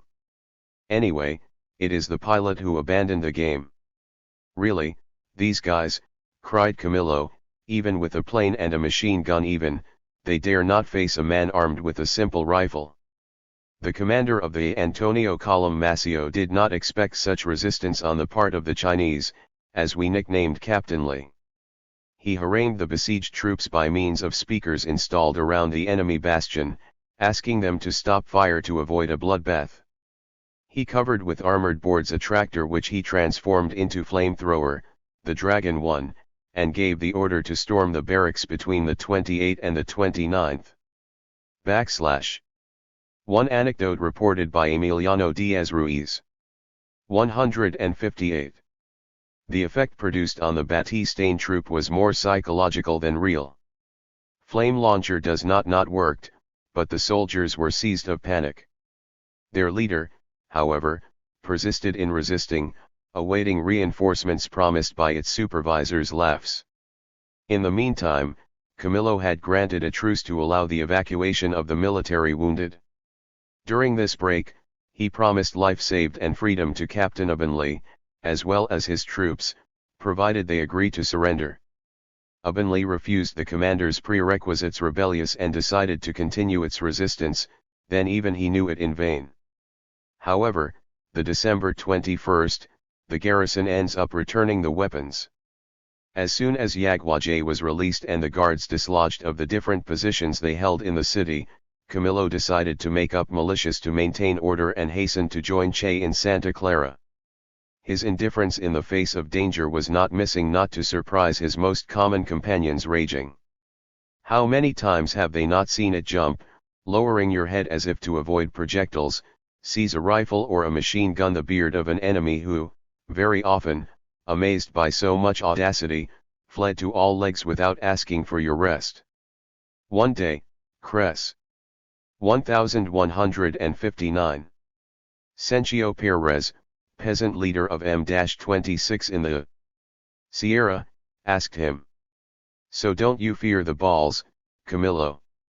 How do you want me to fear them? But you plunged under projectiles downpour as if it were a flower petals. Still, I fear them anyway. In these moments, we forget it, and all that we want is to help win the fight and in finish as quickly as possible. But you have to lower yourself a little more, crawl a little more. You have indeed dropped, Crescencio Perez. You lowered yourself and the balls whistled around, you have seen it. Does your small device have not afraid does not work in these moments? Unfortunately, 1L is still underway. I even failed to pee on it. Only to piss you on it? No, the big commission, too. That's why that I must constantly wash my underpants. And to laugh with his comrades. Camillo, who liked to evoke anecdotes of the time when he was tailor in the United States, then was preparing to tell one, when one of his companions interrupted by saying to him, rather than telling Taylor Misto Tyrese, you better to sew my pants. 160. Camillo claimed thread and a needle, took the dirty clothing and curled it over the entire length tier. When he finished, he returned to his owner by franking the nose. Wash me this pants, especially the bottom of pants, because I have the impression that you too, you fear them balls. Everyone turned their ribs. For the past 5 days, the battle has been raging in the streets of Santa Clara, where the rebels had managed to derail an armored train, full of soldiers and ammunition. Against the 3,200 soldiers who had entrenched themselves in their barracks, supporters only counted 364 combatants and tied, equipped with ridiculous weapons. With the help of the population, the insurgents are manufactured returned from the Molotov cocktails and erected barricades. At the head of the suicide battalion, the Capitan Roberto Rodriguez, known as El Vaquerito, to 20-year-old, small, sowed panic and terror in the ranks of the faithful of Batista. In the company of his Mau Mau, this blonde kid, big lover of Carlos Tango Scardal, cheeky liar, showed a audacity who left his friends amazed. The December 30th, the bullets of a self-employment were however right of the one who, when his father had asked him why 1L did not kick in combat, replied, "Dad, 1L there is only one ball that kills. She can find you standing, lying, or behind a wall, you will have a good time 10 shots, only one will take your life. This is what I believe, and that's why I behave like this." Their death of El Vaquerito upset the Che, who confided, "I was killed 100 men." Then, one by one, the 12 barracks of Santa Clara surrendered. In the morning of January 1, 1959, the radio announced that, during the night, Fulgencio Batista had fled to Santo Domingue in the company of his family. Shortly after, the General Eulogio Cantillo, chief of the armed forces, declared that a civil-military junta was created. Of Santiago, Fidel promptly denounced this blow of state and called for the general strike. In guidance, rebel troops were now victorious and half of the liberated country. Always in the dayborn of January 1, the head of the High Order Rebellious transmitted the order to Camillo de Mar. 162. Dear to Havana, to force to go Camp Military of Colombia and to take the ornament. For his part, Commander Escobedo Guevara received command from the military camp of La Cabana. He must therefore advance with his jocks on the city of Havana by going, by the way, the fortresses of Matanzas. The January 2 at dawn, the two friends began en route for the capital at the head of their column. Navega Cuba in Sumapa, a largo lagarto verde, con ojos de piedra y agua. Nicolas Guillen. They reached the capital in the evening of January 2. Throughout their route, the population Latin had massaged to see and acclaim them, impressed by these young bearded men, disquant, dirty to scare, which remained impavids in front of the crowds that shouted their joy. Meanwhile, Fidel Castro entered in Santiago, welcomed by the same vests. Arrived in front of Havana, Escobedo and Camillo had to continue, each on his side. Camillo is directed to the Colombia camp where the head of these soldiers who were called the Pure, the Colonel Ramon Barcan, recently freed from Pin's prison island, he had been locked there in April 1956 for conspired against Batista. The offices sires of General Cantillo, author of the attempt of military coup, had, a few hours previously, given to Colonel Barcan the keys to the citadel. So he was the one who was to welcome Camillo Cienfuegos. Little before, Barcan had given the order to place Cantillo at the stops and bringing other officers from the Pins Island which were still detained there. It is in their civilian clothes that former prisoners from Batista welcomed Camillo and his bearded. These burst into the ceremonial room, with their rifle, their grenades always due to the belt, pistol on the hip, superb and disputed. Barcan and his officers had a reversing movement. Then, resuming themselves, they come back the newcomers by slamming heels. According to Alfredo Guevara, Camillo advanced towards them by sketching a rumba step. Despite of his anger aroused by so much casualness, Barcan gave him the better and made the account rendered events occurring during the mother's hours. For his part, Escobedo Guevara priorizes possession of the Cabana citadel of which the ramparts dominated the channel of the entrance to port and the whole city. 166.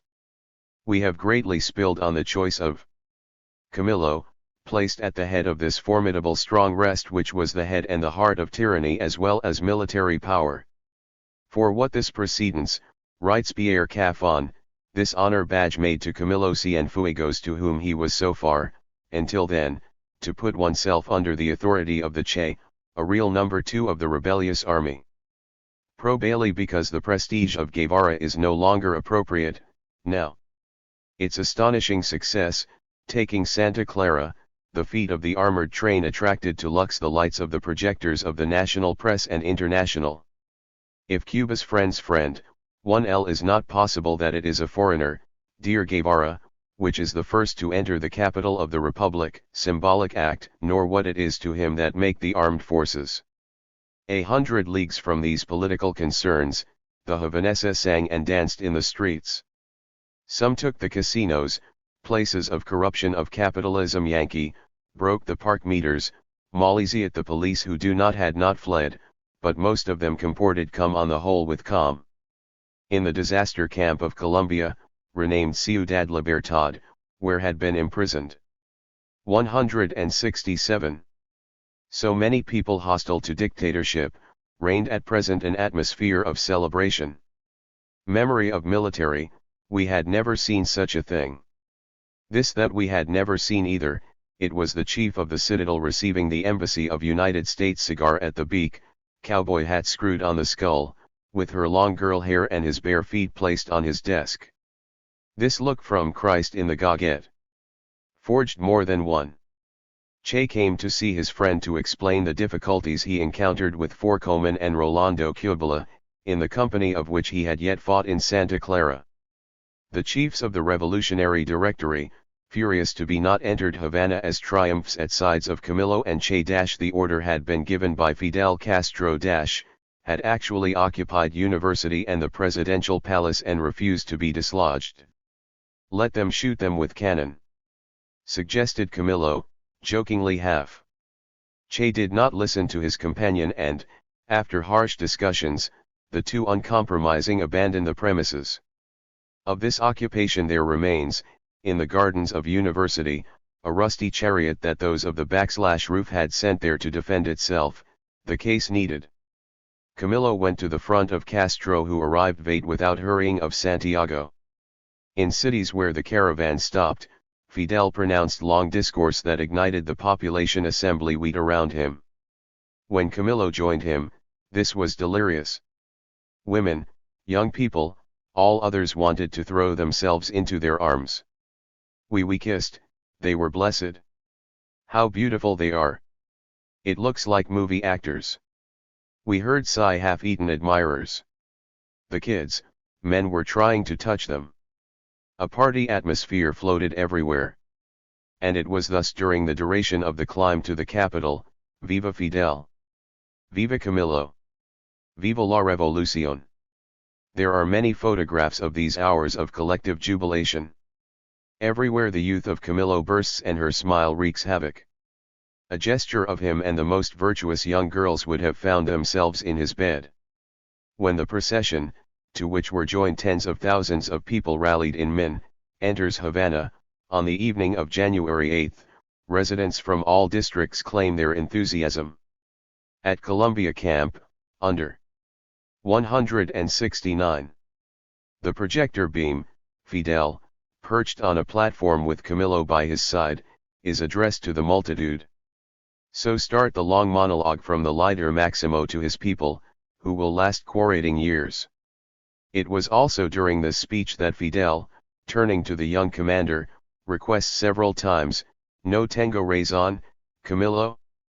And Cienfuegos to answer, "Tienes razón, Fidel." Euro JSISI. "Tienes razón, Fidel." Howls in turn the crowd by interrupting him.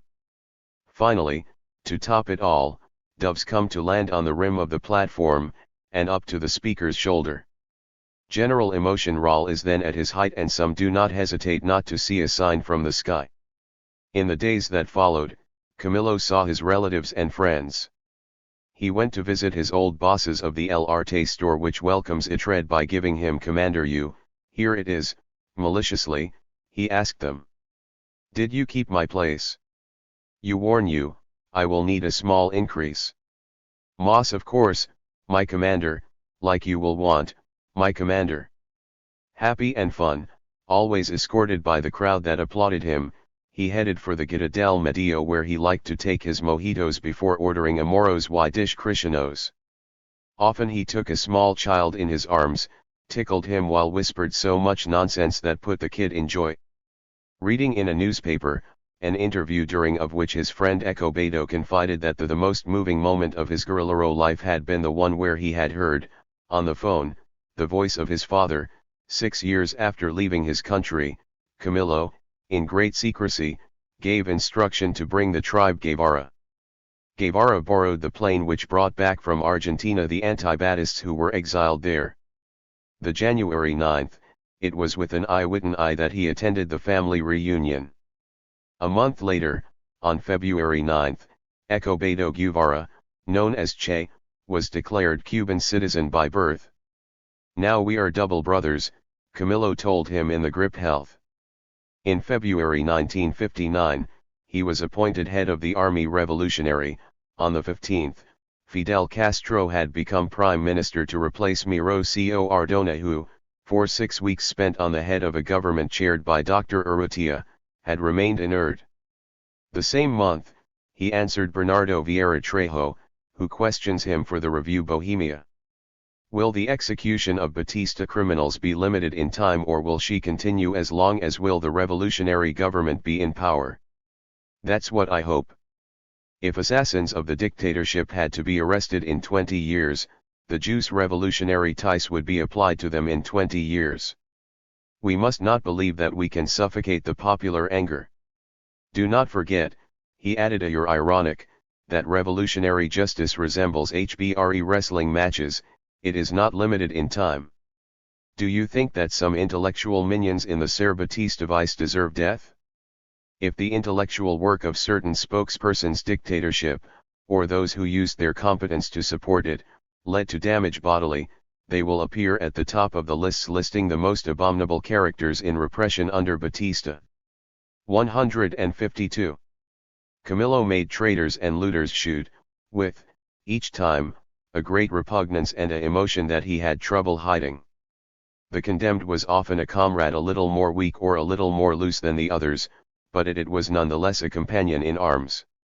His voice did not tremble when, in front of the fighters of the second column Antonio Maceo gathered to attend the execution, he gave a tour of the sentence pronounced by the court revolutionary, after having proceeded to that of Articles of Law 1 of Sierra Maestra, on which was based on the court to decide the condemnation to the death penalty by shooting. When resounded, "Peloton! In play! Fire!" he brawled, fell in a few steps in diverting the head, drawn features, pale under his tan. Then, bright eyes, he addressed himself, profound moved, to his men. "We are and we will be implacable in the fight against representatives of a regime based on oppression, theft, and crime, and more relentless still towards those who carry the glorious uniform of the rebellious army and dishonor it with actions dishonest. May the punishment imposed in such case serve as an example for our troops." Hernan Perez Concepcion told me, I were part of the 26 Fuelet movement and I was president of the Student Unidad of Holguin in November 1956. Arrested following a denunciation, I was sentenced to death on August 13, 1957, and imprint sounded, with 2 of my comrades, in prison civil, which saved our lives because the director of the prison refused to send us to prison silence. 23 of my friends were shot. We have managed to escape and join the rebels. One day, I see a mixture car passing in which was one of my comrades, Maximo Berro. You will notify Camillo to tell him to lift the camp. Shortly after, Berro arises and Camillo does it stop. By crying, he had been in the car. I was sure of me, I had recognized it, we were from the same village. Corn, in front of his denials, I am made to doubt, it's a traitor, it is he that you have seen, said the commander. You no longer knew. Come, he ordered me, I will prove it to you. Camillo planted in front of him and looked at him. Confers the truth to Hernan, tell him that you were in the car of the de Batista minions. He drooped and replied, yes, it was Mor. He then removed his left shoe and released 200 pesos that he donated to Camillo, the price of his betrayal. He was crying the more, it was felt as relieved. He asked that we 174. Do not shoot in the head and that we dig a grave larger than usual. Then 1L stretched out its mice, his solars, and his hat. He died with a great courage. Ye was responsible for announcing his death to his family. Hernan Perez has never forgotten this day and still speaks with emotion and modesty. After the revolution, he was appointed Vice Minister of Agriculture. He was then 20 years old. Afterwards, he became a history teacher. Fuss, when will you be loyalist? Pursue Bohemia journalist. Camillo smiles. His hand plunges into his cheapostolic veiling, his eyes fold and an ample smile appears in the middle of his beard. Raúl already said that we do not practice, that we do not worship the personality, and that our candidate, this is a program. The Cuban people are went to the mountain to conquer a free, probe Cuba and without spot. It is too early to pronounce names. Aspire to a program and I have an ambition. Make this program rehashing. He adds you're cutting edge, you have to put an end to the vivats. To the leaders of the revolution. Only one cry must be pushed, long live Cuba. I notice that he does not answer on his fidelism and that he is supremely annoyed by all the Viva Fidel. Viva el Che. And alive Camillo. To the question, that we can ask ourselves, was Camillo communist? The answer is no. His brother Osmani was, Raúl Castro too, just like Che. Fidel was not, at least he said, he repeated it, I am not a communist, I have never been a communist. Why don't not believe it? But, from the first days which followed the triumph of the revolution, Castro multiplied clandestine meetings with leaders of the Popular Socialist Party, especially with Carlos Rafael Rodriguez. In Sierra Maestra, he had already had great discussions with the latter. His interviews resumed, more lively, more passionate than ever. They met at Cojimar, the small port where Camillo and his brothers had learned to swim, in a permit house at the top of a hill overlooking the sea. Celia Sanchez, Escobedo Guevara, Camilo Cienfuegos, Ramiro Valdez, and Alfredo Guevara assisted often to these fiery exchanges of views which extended to dawn. Sometimes Raúl, the little brother, came to join them from Santiago. 176. Not far from Cojimar, the sick, had to settle in a villa also overlooking the sea, at Herrera, where he was boiling. Impatience of strong asthma attacks did not leave him rest. Between two access, he went, despite the defense of his doctors, at his office of the Cabana. Camillo, frequently present in Herrera, worried about his friend. When he couldn't coming, he sent one of his campaign to take news. This house, guarded by men of Che, also served for reunions illegal neons during which is developed were new laws without the knowledge of the recent dent of the Republic designated by Fidel Castro in the aftermath of Batista's flight, Manuel Urrutia. No one knew what we were doing, said Alfredo Guevara. For example, the Minister of Agriculture was unaware that we were preparing a law of agrarian reform, and everyone was in the same case. By discussing between us, we saw that none of us had the least notion of anything, that everyone was for agrarian reform, but that no one had real knowledge in the matter. Does my hero participated in the execution of war miners? I can't find any trace of such acts, which, once again, means nothing. However, he was part of the court who judged and condemned the ex-commander Batista and Jesus Sosa Blanco, accused many murders committed in the province of the Guidance. In a photo published in the review Bohemia, we see him surrounded by the commanders Victor Borden and Sosi Martin, who, too, no part of this revolutionary tribunal. He had just signed the sentence, the serious face, the sad and pensive look. On the basis of which documents Jean-Pierre Clerc believed good to write, Cienfuegos believes that 200 executions took place these days. Calmly, he explains that there will be about 100 centes. As for Fidel Castro, one recognizes that some 150 criminals in the balance of Batistas were executed in 1959 and 1960 after a judgment summary, first in front of martial courses, then before revolutionary courts. Despite crimes actually committed by henchmen of Batista, there was no bloodbath through the island, and very few accounts individually. Is it to prevent those who had seen their children, their parents killed, torn or raped, are not tempted to take revenge on them even that Fidel organized trials show, broadcast by television? In all case, it was strongly criticized by Opinion International and, above all, by the powerful neighbor American. But the revolution owed justice to 20,000 deaths of civil war. Accuracy of these figures could never be established, no more that could not be the number of victims of the exhaustion ration carried out in France in the aftermath of the Second World War. In April, Camillo accompanied Fidel Castro on his trip to the United States. The son of Fidel, Fidelito, a 10-year-old child, had done the crossing with them, what the day American nals raised with complacency. During a press conference, faced with journalists who attacked him, Fidel declared, "The first thing that dictators do, press freedom, is from abbar and establish the censorship. There is no doubt that a press libre is the largest enemy of this kind of 179. Diet. At the time of writing, all press opinion has disappeared from Cuba. On June 2, Escobedo Guevara de la Serna married Aleta March, a young Cuban met during the fights of Santa Clara and with which he will have 4 children. Raúl Castro is his witness. Camillo signs, one of the first, the wedding register alongside Vilma Espin, the Raúl's wife. Of Camillo, she said that no one was immune to his jokes, and that, to tease it, he had fun drawing hearts everywhere in the apartment she occupies PAUT with Raúl. Photographs show us the Che and Camillo laughing with throat deployed in giving their headgear. June 12, Guevara left for a long trip in the Middle East and in Asia from which he should not TRER that on September 8.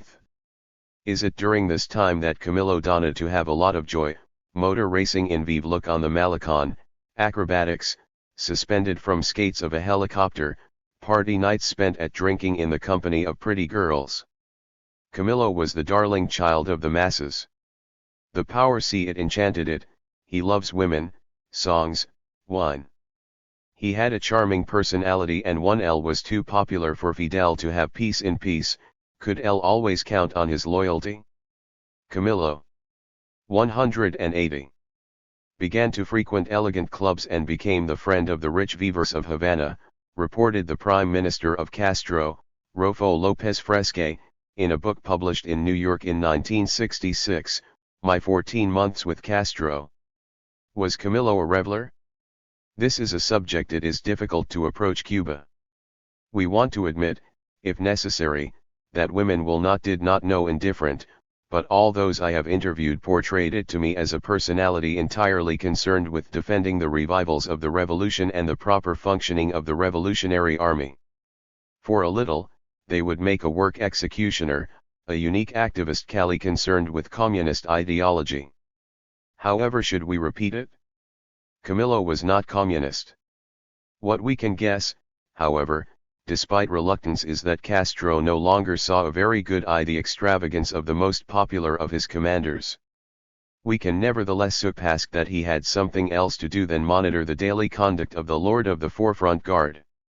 Although, in many areas, for years, the leader Maximo has shown, to the one of his ministers or collaborators, of press or even family members, inquisitorial curiosities.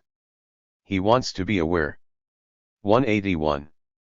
Of everything, told me a woman who knows him good. Camillo got engaged with the lovely sister of Tato Rabeza, Paquita, whom he had known since always. I would have liked to meet her, but, today of a married, she no longer wants to talk about this era of his life. Tensions were established, within the government, about agrarian reform. President Urrutia then denounced the rise communism. Ministers saw each other forced to resign and were replaced by relatives of Castro. Bombs exploded at Havana, the counter-revolution was underway. His supporters would be punished with the death penalty. Anti-Tudor volunteers, trained by Camillo, landed in Santo Domingo on Castro order, this is there, with the President Trujillo, which Fulgencio Batista had found refuge. Its mission was to prevent an invasion of Cuba that the Legion could have operated foreign set up by the dominant president.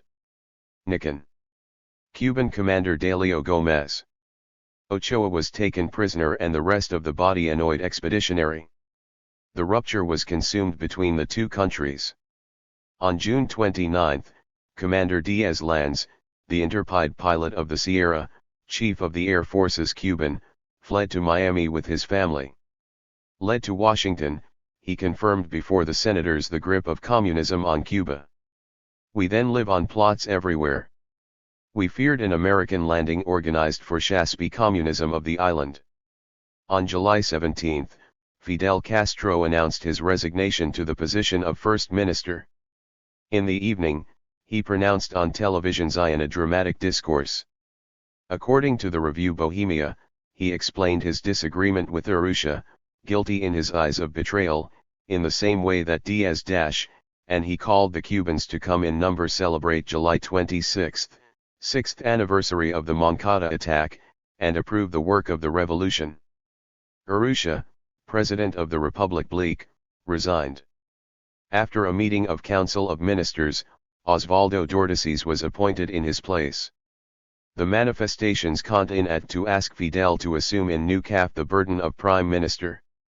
He waited for the July 26 to respond positively to the 183 claim of the Cuban people. The reign of Fidel started. Meanwhile, Camillo, at the head of the column Antonio Maceo and followed by milliers of peasants on horseback, headed for the Havana on the holidays of July 26. It may be interesting to note in passing that the two most famous commanders of the revolution, Cienfuegos and Che, were absent from the capital at the time of Castro taking power. Camillo and his troops, wearing the hat of straw from country people decorated with a flag Cuban, entered the Havana, acclaimed by nearly 1 million of their compatriots from every corners of the island. Arrived at Place de la Vindicación, facing the monument to José Martí, they were madly ovationed. At the end of the month, a baseball match opposed, for the benefit of the agrarian reform, the Barbudos to that of the revolutionary police. Camillo refused to play there against Castro, yet will never be against Castro, not even in baseball. They played so in the same team which, oh surprise, Lemp Orta. 184. August 12, alongside Fidel Castro, Camillo participated, in the head of the rebellious army, in the capture Cubans hostile to the revolution, as well as Dominicans responsible for fomenting revolt in the Escambray with the help of disappointed loyalty. The commanders Eloy Gutierrez Menoyo and William Morgan, who had fought against the troops of Batista in the maquis of the Escambray, had been approached by Trujillo agents.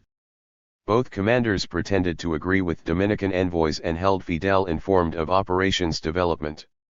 It was a game of children to stop passengers of the two planes Dominicans who landed soon after on the Aerodrome de Trinidad. It is also curious that Trujillo fell into the trap set by Castro. 4 days before, in fact, the forces of Cuban security had put out of harm 1,000 former Batistan soldiers, as well as many people who maintained links with the Dominican Republic. Camillo then went to different cities and villages to explain the agrarian reform and visit schools. In Camagüey, he noted that adult application of the reform had not been taken and warns the government. The September 25, at the Ciudad Libertad, he announced that an element purification process opportunists and diversionists was underway. On October 1, he left for Santiago inspecting the rebel regiments, then went to Holguin. During the same month of October, the militias popular were created and enlisted peasants and workers to fight the counter-revolution and a possible invasion by the United States. The October 17, Fidel named his brother Raúl, aged 28 years, Minister of the Armed Forces.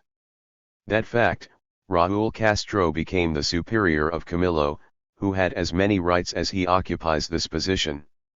This appointment was not to the taste of many former companions who saw with fear a communist access at the head of the Revolutionary Army. On September 13, the Che had returned from its long journey. I realized that, as usual, I could not help but rely on facts historical and bringing them back, at the risk of new error. Knowledge of these events me reassured, however, in my business and poor. 186.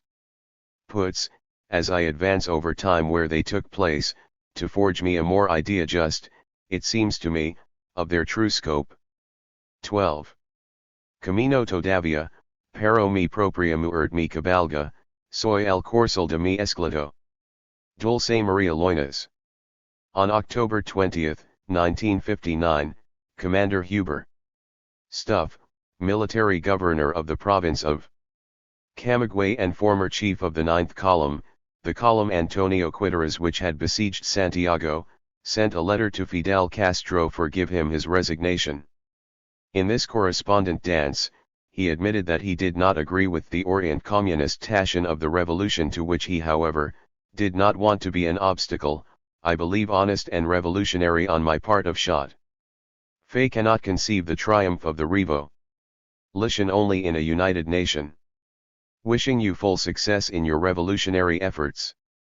On this reading, Fidel would have entered a great anger. For him, this resignation was nothing else other than betrayal. He summoned Urgence Camillo, to whom the call was transmitted by radio aboard the car in which he was driving on the Malson. Camillo immediately took 23 degrees Rue and directed to the Habana Libre Hotel. The first minister occupied the top floor. From there, he joined Nit Raúl Castro. Fidel arrived in turn. They say cut, transmitted their instructions to him, then Camillo returned to the Columbia barracks where he brings together his men. He made them informed of the tragedies of gear and declared to them that anew once, the homeland needed them and that it would be maybe fight. All were volunteers. Accompanied by Captain Manolo Espinosa Diaz, known as Cabeza, and by 2 men escort, Felix Rodriguez and Salas Caballero, he made on the track of Ciudad Libertad where the died Cessna. At the controls was the first Lieutenant Luciano Farinas. 1 hour later, the plane lands on the Aerodrome Monte by Camagüey. It was about 6 hours morning. Security troops, who arrived on board of a previous device and ordered by the Captain Arnaldo Perna, received the order of OC. 190. Cover all the strategic points of the city, in agreement with Camagüey police. Commander Cienfuegos requisitioned a 5 jeep after making sure that other vehicles would remain at the disposal of Fidel. Camillo was taken to the police headquarters. Noises on the dismissal Huber mottos, on the landing of chief of the rebellious army and the arrival of Fidel in nobody had already run. Little by little, the streets filled with people. Camillo, surrounded by Cabeza, Rodriguez, and Caballero, went to the stapling barracks to arrest of gear and officers who had joined rebellion. At his request, we led him to the apartment occupied. In front of room door, Camillo asked members of his escort to leave him alone. They refused and entered with him.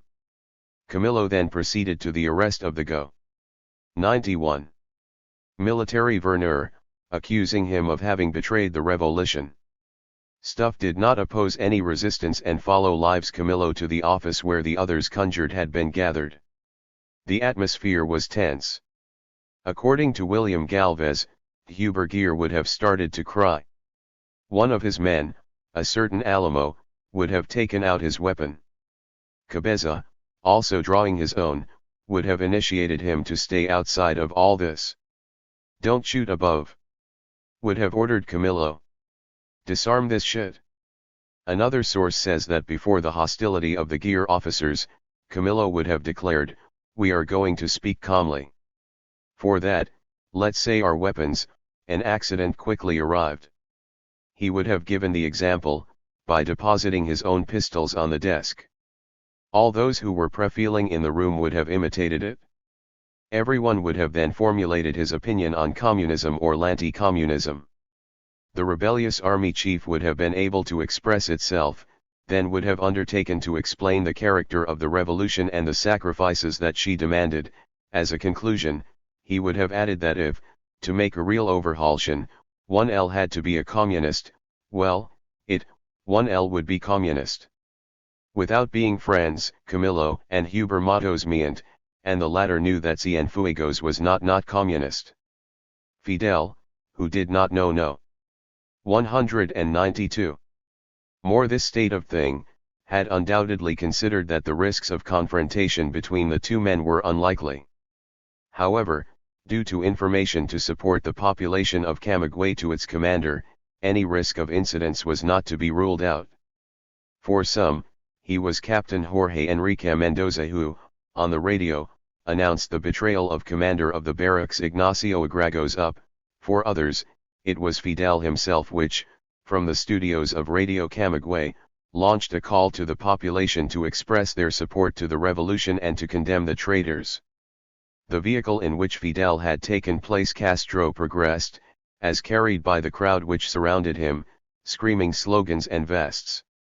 In this city in turmoil, the head of the revolution was at the mercy of the first shooter came. His guards of body, lost in the crowd, fiddled nervously on their weapons. Finally the procession reached in front of the barracks. Fidel descended from his jeep and advanced alone in the courtyard, followed by the crowd. Camillo came to meet him. The two men stretch. Fidel Castro refused to hear the commander felon or his accomplices, arguing that he knew their arguments and that, as usual, the traitor would try to soften him. From the top of a 193 balcony of the building, the Prime Minister addressed then to the multitude, denouncing betrayal and military conspiracy of Huber Matos, reproching to have fomented a plot in order to break the revolutionary process with the help of the ex-president Urrutia and Pedro Diaz-Lanz.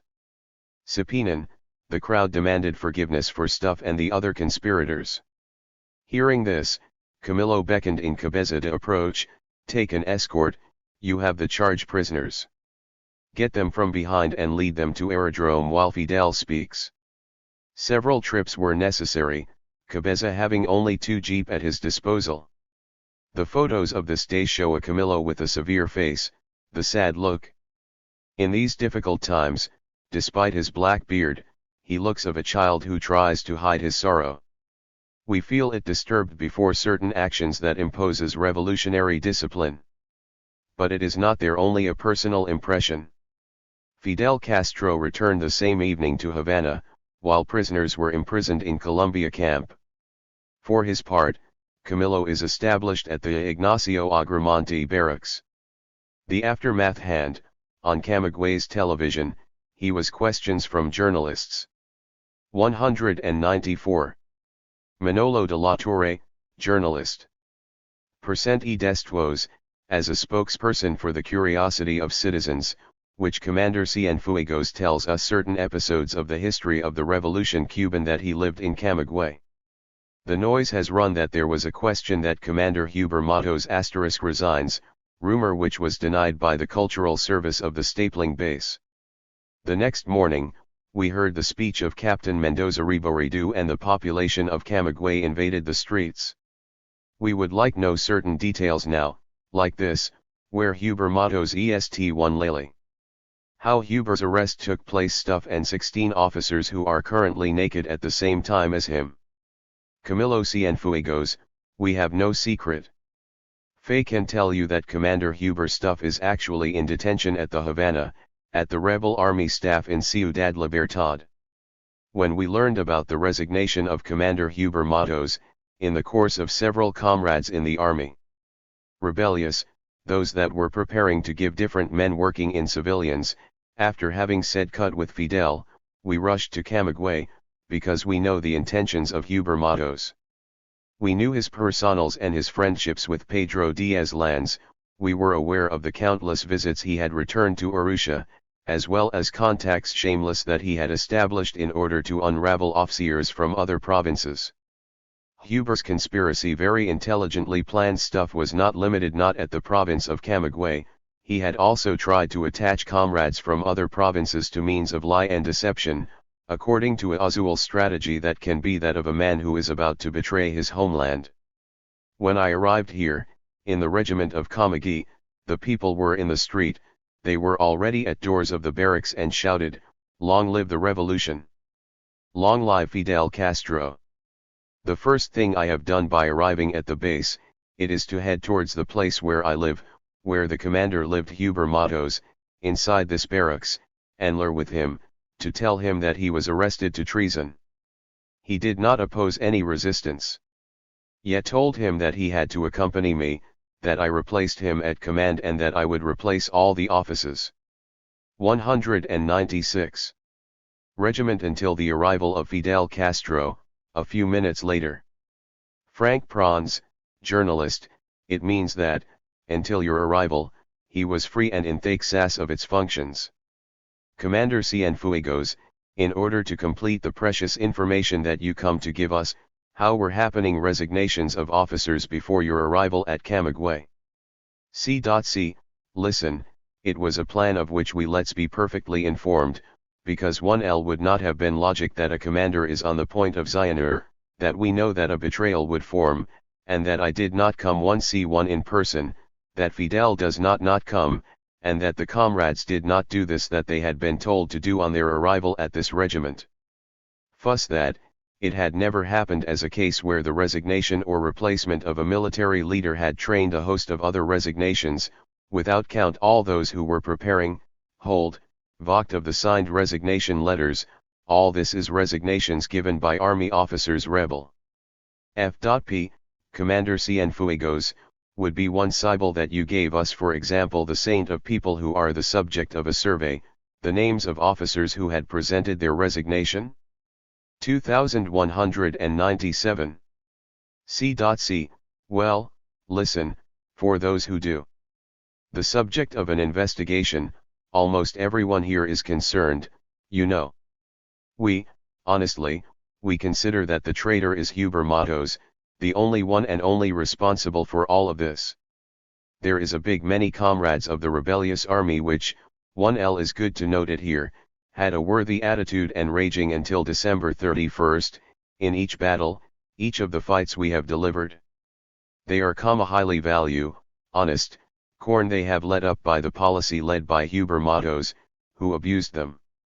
The number of these comrades is 17 in Havana, 1 CI, we did the arrest of a few others, little many, 3 or 4 F.P. Well, Commander, in addition to resignations within the army, you were talking about resignations to breast of civil power. Could you tell us more about it? C. We knew that the delegate, the Coordinate province was going to resign. It was one of Huber Matos' pawns. They had embedded some civil administration officials, what were also about to resign. Seeing that the case had been thwarted, some are held there, corn these, we will load to replace them. 198. E.P. Commander, you said yesterday, in a press conference, that the ex-commander Huber Matos would be dismissed from the rebellious army in the d'honneur. In such a case, in which court will it have to appear, civil or military? C. It is naturally to the military courts that it is up to judge Commander Huber Stuff for his betrayal to the Republic, the homeland, the revolution. What we cannot yet certifying is if he will be hemorrhaged from the ranks of our armed in dishonor. Manolo de la Torre, during his speech basically stirring, the commander and Dr. Fidel Castro quoted passages from the letter from Huber Matos, 1L said he had taken care of respond to this letter. C. Fidel had indeed sent him a letter that I put in hand specific to Huber Stuff, but the instructions that I had, it was to stop him, to stop the comrades who adopted the same attitude as him, those who were involved in the trams, and to take all measures. S1L refused to abandon his command. Florian de Guisade, moderator, for what reasons we cannot know the name of the 17 officers involved in the case? C. Estimated that it was an act of justice then not to deliver the identity of the comrades who. 199. do not deserve that their names appear next to that of Huber Matos. Because we know that some of these comrades have nothing to do with the betrayal of Huber Matos. These comrades of great value, we would not want them to suffer to be associated with the Huber traitor. We do not wanted, by negligence or haste, to put in the same basket of the comrades who had nothing to do in there and those who were really involved, aware of their actions. F to G, can we deduce that, among the 17, will some be acquitted? C. It is possible. F to G, good. We give the floor to the Juvenal Adon Harbour. Juvenal Adon, journalist, do these offices sires which are the subject of an investigation have asked to be faced with Commander Huber Matos for rare things to clear, so that he admits his guilt. C. When Fidel arrived, he maintained himself with his comrades, he did not maintain himself with Huber himself, he exposed the evidence to them that we had Huber Matos' betrayal. He has them said he thought they were unaware of Huber's daisy. They asked Fidel to let him express himself, but, at that time, this 200 was not possible, because we knew that Huber denies rate everything in block. He would have erected as a victim. J.A. Fidel Castro spoke to him personalmente at one time or another. C. You mean yesterday? No, not yesterday.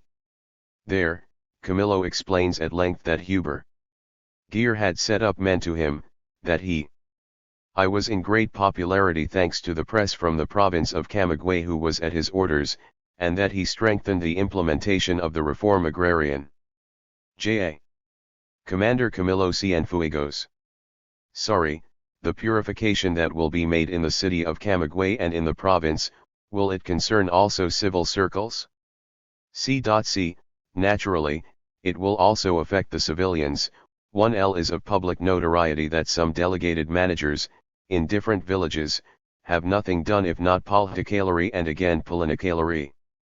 Many revolutionaries here, are concerned with placing their loved ones, placing their friends and, even, to put yourself at the service of the worst latifundiaries. There are many here who improitution not the revolution or the progress of the homeland, corn the seats they run when there is will have elections. 201. J.A. Commander Cienfuegos, when you alluded to the propaganda that Huber was made stuff, you also include the national press, well on. C. Yes, the press in general was cunning, 1L organize one meeting per day almost. He devotes himself nose to the people to tell him about the reform agrarian that he never allowed that we apply here. This is what Huber Matos did, the newspapers are there to attest. He founded a very good revised that returns to 7,000 pesos per month, and we still don't know where did the money come from. And, in this review, everything was that songs and praise to the glory of the valiant commander, the valiant and heroic chief of the regiment. 7,000 pesos per month for a review, while other comrades, in Havana, take care of collecting the children of the villages, like this fellow captain who had a school that cost the army over 3,000 pesos per month. This money and the efforts of the comrades were devoted to children, without advertising, because November 27th, in order to make homage, in this year of release, to students.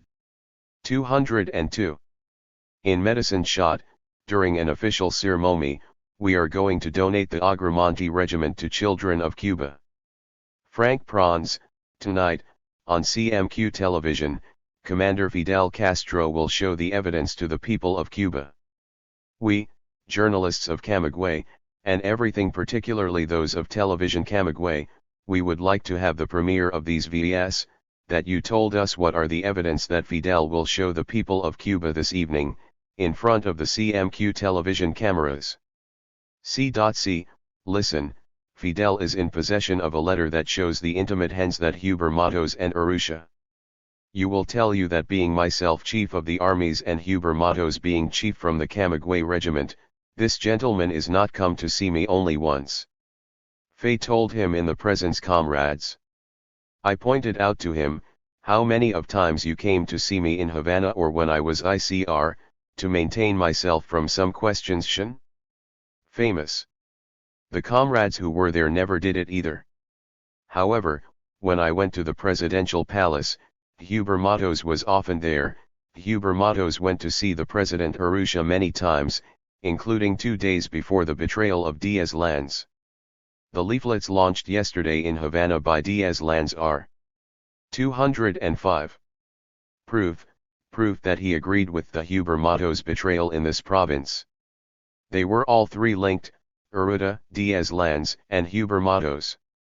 That Huber Matos will see the President of the Republic could still be justified, but that he constantly meets Diaz-Lanz, there including 2 days before desertion and betrayal of this one, these are irrefutable evidence. Then follows a long development on those who take on the grades to which they are not entitled and that Camillo considers only as cum vacuus, hidden.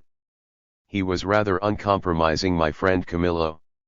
Camillo joined Havana on October 25. There's participated in the Villa of Coimbra, in meetings chaired by Fidel Castro. The 26th, since the northern balcony of the presidential palace, he pronounced in front of thousands of people a speech that I only partially transcribed here. Here is. It is demonstrated this evening that the treacherous and trams cowards that can be committed to this people and this revolution are not important. It doesn't matter that mercenary planes come piloted by war criminals and supported by powerful interests of the North American government because, 101, there is a people who do not allow themselves to be fooled by traitors, there is a people who do not fear aviation mercenary, just as rebel troops have not feared the dictatorship planes that gave the assault. Because this huge gathering confirms the faith unshakable that the Cuban people have in this government meant. Because we know that the Cuban people will not leave the enemies of the revolution. Because the Cuban people know that for each traitor who will arise, there will be rebel soldiers arranged to die to defend freedom and sovereignty that these people have conquered. And today the rebellious army, the men who came down from the mountains, the men who do not sell to interests, men who do not let intimidate, say to him, forward, Fidel. The rebellious army is with you. This manifestation of people, these peasants, these workers, these students from today in front of this palace give us energy sufficient to continue the revolution, to follow the agrarian reform that nothing and no one will not stop. 205. Because, today, 1L is shown that, in the same way that 20,000 Cubans knew how to die to obtain this vert, an entire people is willing to die so as not to live on his knees. And, if it happened, the worms of Bonifacio Bern will become reality. If deshecha in menudos pedazos liga hacer m1 tapera algún día. Nuestros muertos alzando los brazos the sobran defender todavía.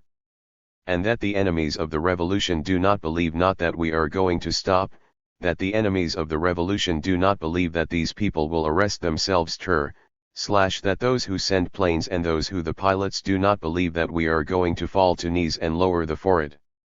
On his knees, we will fall one day and we will lower the front, the day we will arrive on this Cuban earth which houses 28,000 Cubans to tell them, brothers, the revolution is made, your blood has not been shed in vain. This speech is not, as William Galvez, a historic discourse but a discourse of circumstance, rather weak by the way. One my flag. If he had to one day to be only a cloth that are torn apart, our dead then would rise to defend him from their arms. 206. By its content and repetitions. It didn't seem like yet not to have embarrassed the Cuban people who reserved a formidable ovation. Photos, taken that day, show him happy, greeting the crowds with a large smile. It was his last public appearance.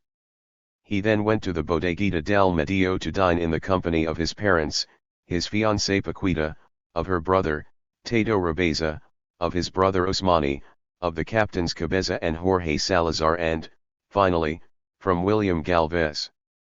Throughout this evening, he was very happy. What will follow, I hold it partly from Jorge Salazar who fought on the northern front of Las Villas under the orders of Camillo. On the 27th, he sent current affairs to Columbia camp. In the evening, he met Fidel at El Habana Libre. The latter asked him to come back to see him on his return from Camagüey. This will actually be their last interview. Camillo took a glass in Capri then, according to William Galvey, dinner in Vedado, around 10 in the evening, at Rancho Luna restaurant, Rue 23. Depending on this time Salazar, he then spent the night in the room 16 of the Flamingo Hotel. Y door 207. Mittent at the hotel and not at Ciudad Libertad where he had his accommodation, however. William Galvez still indicates that they pass back the evening together to talk about the betrayal of stuff, of the revolution in general, of the admiration they felt for Fidel. They baked dew until midnight past. His commander accompanied to his home and made him know that he would see him again on his return from Camagüey. Let us only remember that there was not, in this liberation war, a soldier comparable to Camillo. Echo Beto Che Guevara. It is not without a great apprehension that I will approach the end of Camillo's life Cienfuegos. I fear that my point of view, yet supported by numerous testimonies direct and the analysis of reliable documents, do not satisfy no one in Cuba or elsewhere. That Imdor? I owe him to continue this work undertaken and writes the most objective possible, without any other bias than that of the affection proven for his hero. May the plain be Christ on the cross or the shadow of the crime on Cuba, only varies the meaning I give at the word love. Chikau tam si. I arrive at the end of this business. Most painful remains to be written.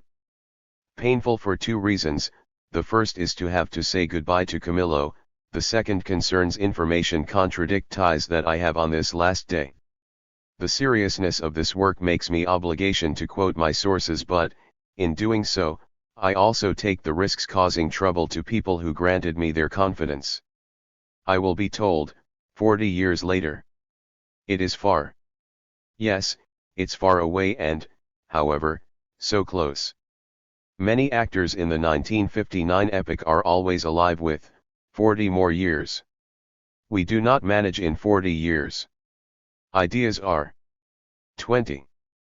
Freeze, the bodies are growing, the future is reduced and the past is set aside. Cuba is about to celebrate the 40th anniversary of the disappearance of Camilo Cienfuegos and various demonstrations tations are planned on this occasion. I count assist well, lost in the crowd that will come honor the memory of this darling child of the Havana. As brewers of flowers will be thrown at the ocean, it is to its waves that I will entrust this book of which I pay tribute to Camillo. On October 28, Commander Cienfuegos is removed deep bone time. Mevis 11.45 m on the Aerodrome de Ciudad Libertad, he goes up in the Cessna 310 which carries the number 53 and the registration collation 260 HPC/M, the plane must be controlled by the First Lieutenant Luciano Farinas. On board take place Captain Jorge Salazar and Felix Rodriguez, camp help. At the request of Commander Raúl Castro, Minister of the Armed Forces, Captain Zenon Casas Regueiro joins the other passengers, to replace the Captain Manolo Espinoza Diaz, known as Cabeza. The Commander Cienfuegos instructed the latter of have her car repaired and keep her ready to his return. At 12:45 p.m., the device landed on Camagüey's Staple Aerodrome, then resumes his flight to Santiago where he must deposit the 212. Captain Zenon Casas Regueiro. The pilot does it full of fuel. Meanwhile, the Commander Cienfuegos went to the barracks Ignacio Agramonte where a meeting takes place with Captain Agustin Mendez Sierra, provisionally appointed to the head of the regiment, and his officers. Then, the chief of the rebellious army follows his interviews with his other employees civilians and soldiers. Cessna returns from Santiago at 4:40 p.m. At 6 p.m., Commander Cienfuegos present on the Aerodrome Agramonte, the Capitán Jorge Salazar and the soldier Felix Rodriguez always escorted. The First Lieutenant Luciano Farinas awaits them at the foot of the device. For security reasons, the itinerary of this it had not been disclosed. The commander is tall in the back, removes her hat, takes off his boots and unfolds his newspaper. Jorge Salazar and Felix Rodriguez take place in turn. The plane begins on the track. A vehicle, all lights lit, rolled in the opposite direction, facing him, forcing the pilot to immobilize the device. Depending on the instruction of Commander Cienfuegos, Captain Salazar go down, hand on his weapon. These are workers from the Florida sugar power plant, in strike for several days. They insist for talk to Commander Cienfuegos. The head of the rebellious army has replaced its boots, loops its 213 belt and presents himself behind the soldier Rodriguez. Salazar and Rodriguez keep a finger on relaxation. The strikers pray to the commander of accompany them to the power station and counter the director in order to make him hear during his about their claims. Weekly preceding the arrest of Huber Matos, the commander Cienfuegos had received the boss of the sugar company that asked him, his side, send the troop and end the ranging. The commander replied, if I send the troop, it will not be against the visits, will be against you. The workers, who have had knowledge of Cienfuegos's response, so naturally come to solicit his help. The commander scratches his beard. Yeah, can't come with you, I'm expected this evening to Havana. But, I promise you, I will come back tomorrow. In the meantime, I leave you my comrade Salazar. He then orders Captain Salazar to accompany the workers. Salazar obeys against heart and follows them, leaving his personal belongings to edge of the device, as well as a notebook in which he notes the significant events of his days. It seems that neither the unexpected stop of the plane nor the presence of an unidentified vehicle on the tarmac have not alerted the aerodrome staff. Finally, the plane takes off at 6:01 p.m. just arrived in Florida. 214. Captain Salazar asks to rest, that made 3 nights that he did not sleep and he insists for be disturbed under any pretext. At 5 in the morning, blows struck at the door of his room wake him up with a start. Furious to not having been listened to, he throws himself out of the bed. The plane is lost. The plane is lost. Should we cry out outside? I should stop there because what to say after? I hold this story of Jorge Salazar's mouth, retired officer, who received me at his place, by company of his wife, herself an old rebellious army fighter. Salazar did this to me, story of tears in the eyes. On the walls of their modest home, big photos of Camillo that I did not know, some dedicated and others who represent a young man in aviator uniform. Our son Camillo, who was killed by plane, confides this woman to me in Nant the boy. William Galvez, to whom I told this episode, tells me that I was never aware. In Ciudad Libertad, Cabeza is worried about not see the Cessna back. In the night, he precame Osmani Cienfuegos from the absence of his brother, which informed Fidel. Immediately, the order of research was launched and on the 29th, as soon as lifting 215 of the day, planes crossed the regions which extend from Camagüey to Havana, in the to discover a trace of the device. Then they widened their research along the coasts and to the marshes of the Zapata Peninsula. In vain. Fidel Castro directed research in person. Many pilots were asked, some explained that atmospheric conditions were bad on the evening of October 28, others that Farinas was not used to fly at night, still others than Camillo, who learned to pilot, may have wanted to take orders and lost control of the device. The most eccentric information reached Fidel headquarters. A wreckage had been seen on the Eel Reef, in Yaguaje. We had located the carcass of a small plane.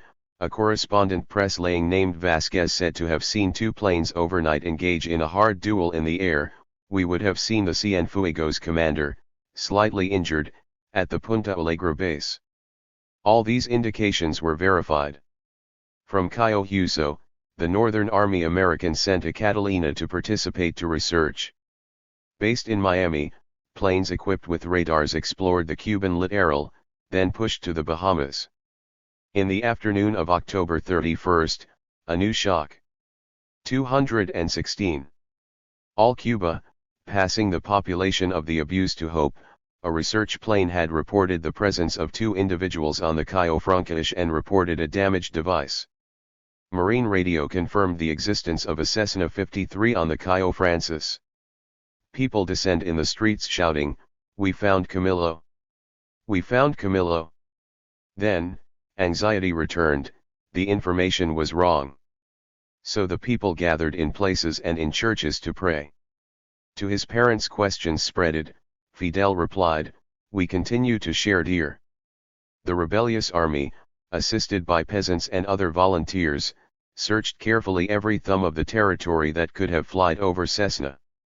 On November 12, Fidel Castro announced himself even, on television, the abandonment of research, without managing to hide your emotion. But it is undoubtedly the Che which, in its preface to the guerrilla war, made the most vibrant mage to the one who was his friend.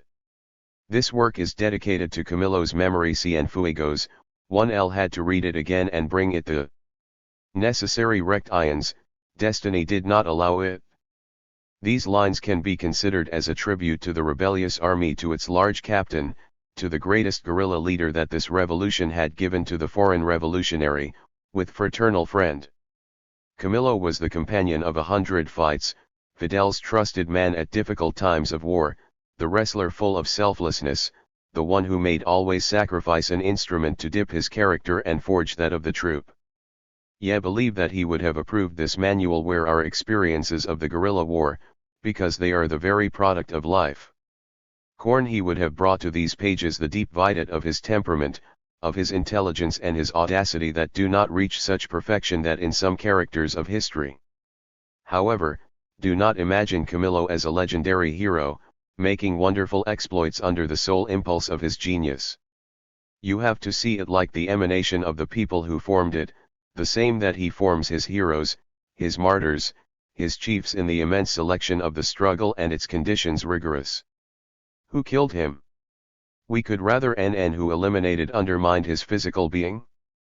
Because men's lifelike. 218. Read its extension in the people, she does not ends that when the people decided so. It was the enemy who killed him, because he wanted his dead, because there are no safe planes, because pilots cannot acquire all experience necessary, because, overloaded, 1L wanted arrive as quickly as possible in Havana, and what killed him, it's also its character. Camillo did not measure the danger, 1L used it as a diversion, he played with him, 1L tormented him, attracted him, and maneuver, in his Guenilero mentality, no obstacle could interrupt distort the line he was traced. He left while a whole people knows, admired him and loved him. Don't cry. Standing. He dyed his back in the wind. It is in each cloud. Standing. Don't cry. Chikaya tam degree si. Here I am at the end of the trip. I just reread the preceding pages, I are not satisfied with it. Camillo, I see it, I intends, but I don't know him. Who was it? Truman? An adventurer, a naive, a hero, a chief?